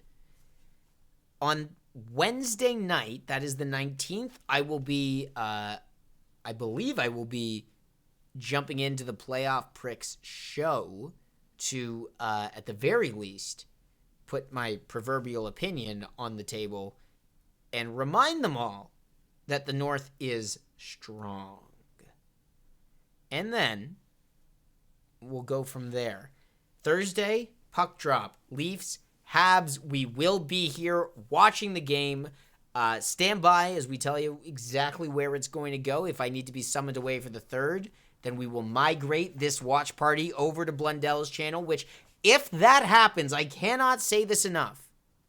If we have to migrate the FanCast to the Dean Blundell channel and join the roundtable of other NHL hockey fans, I need the FanCast fan base in that chat to help me out, support me, and put these asshats in their place. Gibby, I'm not calling you an asshat. The Beer League boys might be asshats. I don't know them very well, but they're Tampa fans, and they're probably stupid cocky. So if you can be there to back up the FanCast as we go toe-to-toe against these other shows from other fan bases, it would be appreciated. That's going to be on Thursday. It's going to be on Saturday. And then who knows what happens Monday, Tuesday, as this series, hopefully, is over in 4 games. There will be a full-length FanCast on Monday before the game. We will be doing pre-game things before puck drop for any of these games. Oh, yes, Alan. Let's kick some ass. Feels good to me. JR, how you feeling? Good. I am cautiously optimistic. I know we don't want to get further ahead of ourselves, but I think cautious optimism is a good place to start. But I mean it. This season is not the same as seasons past. We will not exit the playoffs after a single round. Hello, Alyssa Bridge. Great to see you. We will not end the playoffs after an inglorious first round. All right? This is our goddamn year, Leafs Nation. I swear to God, low expectations, I get it, but this is not the time for that. We will crush the Habs. We will take Edmonton to 6 games and beat them there. And then it's the Final Four when anything can happen. But my God, get stoked because it's playoff time. I'm starting to get a little fired up. I don't know if it's the seltzer talking or what, JR, but my God, am I ready to go. You almost had like this Winston Churchill thing going on there.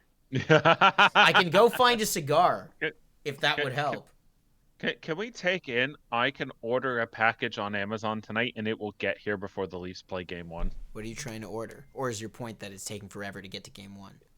The latter. Okay, yo, then I'm going to shut it up. Because if you're actually really stressed that the Leafs aren't making it to Game 1, I'm like, that's a at 2-day a reasonable delivery. schedule. Okay, guys.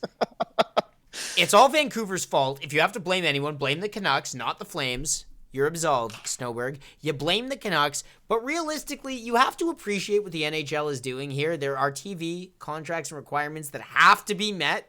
Remember, this league got absolutely massacred this year and last, especially the Scotia North TM division on account of we couldn't have fans in the building at all. Games had to be canceled. Like, come on.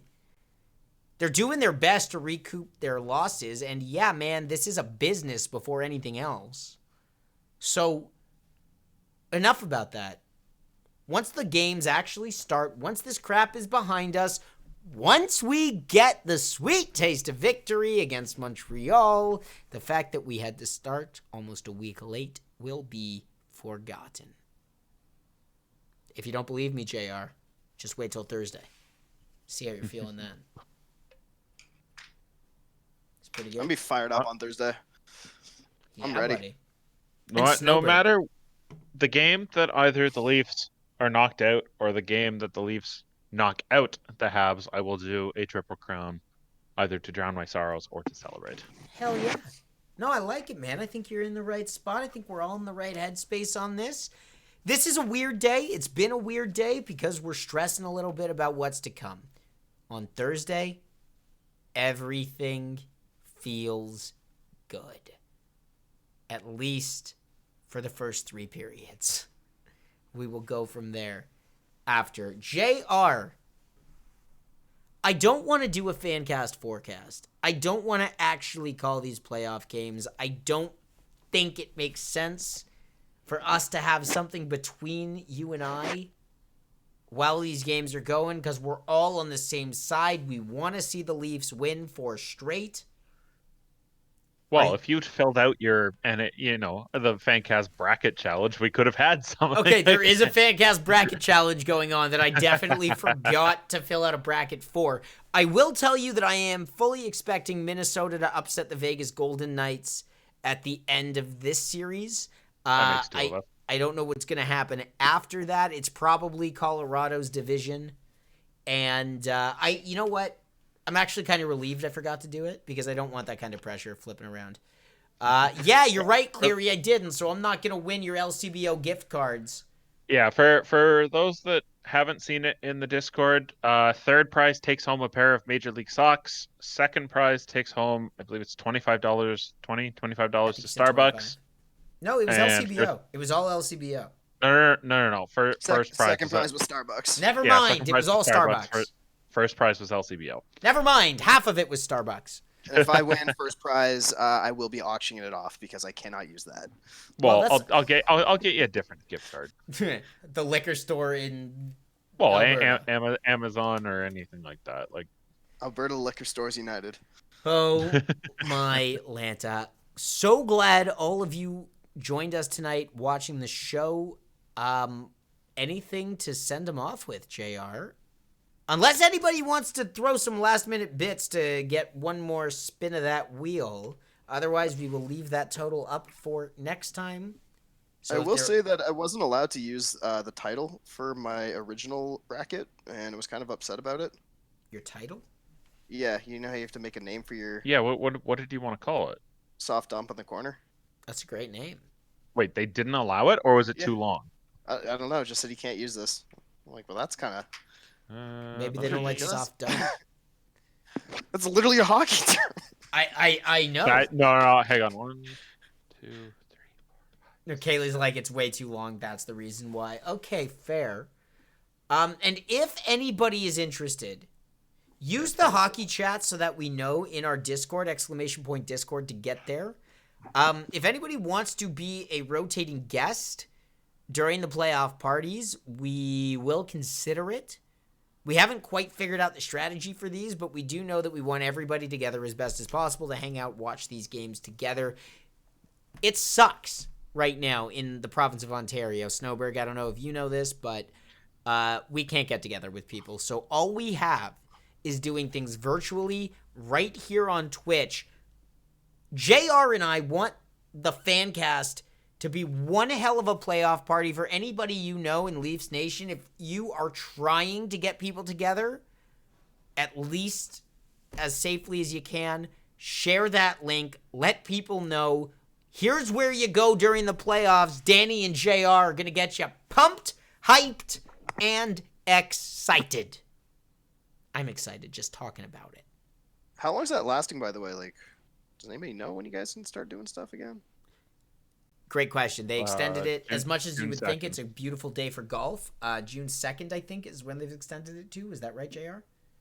Yeah, don't remind me that it was a beautiful day for golf today. I'm still bitter. You know, I've never gone golfing, JR. You could take my golf V card. I'm just saying, like, when this whole I thing's know, but- over, if I'm looking for something to do.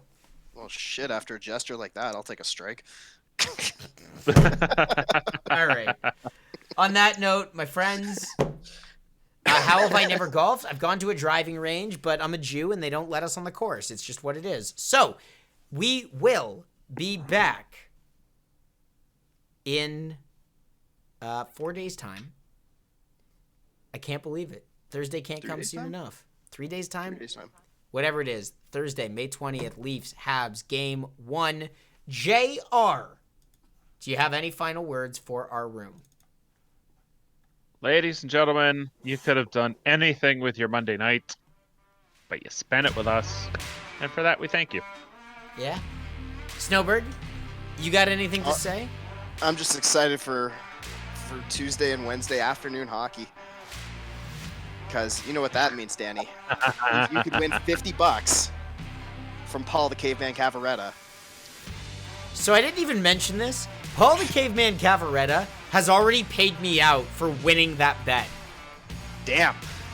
But it's not over. If Vancouver wins twice, then Well, they got a point last night. What does that's that what do I mean. for them? So if they win twice in 2 games, they will pass. But if they, Ottawa what in if the they win standings. one and then lose another one in overtime? Then I think we're okay. Ladies and gentlemen, this has been the Leafs FanCast. For the fans, by the fans. We are not athletes. We're just fans. We'll see you on Thursday for Game 1, baby! Can't wait. Air horn!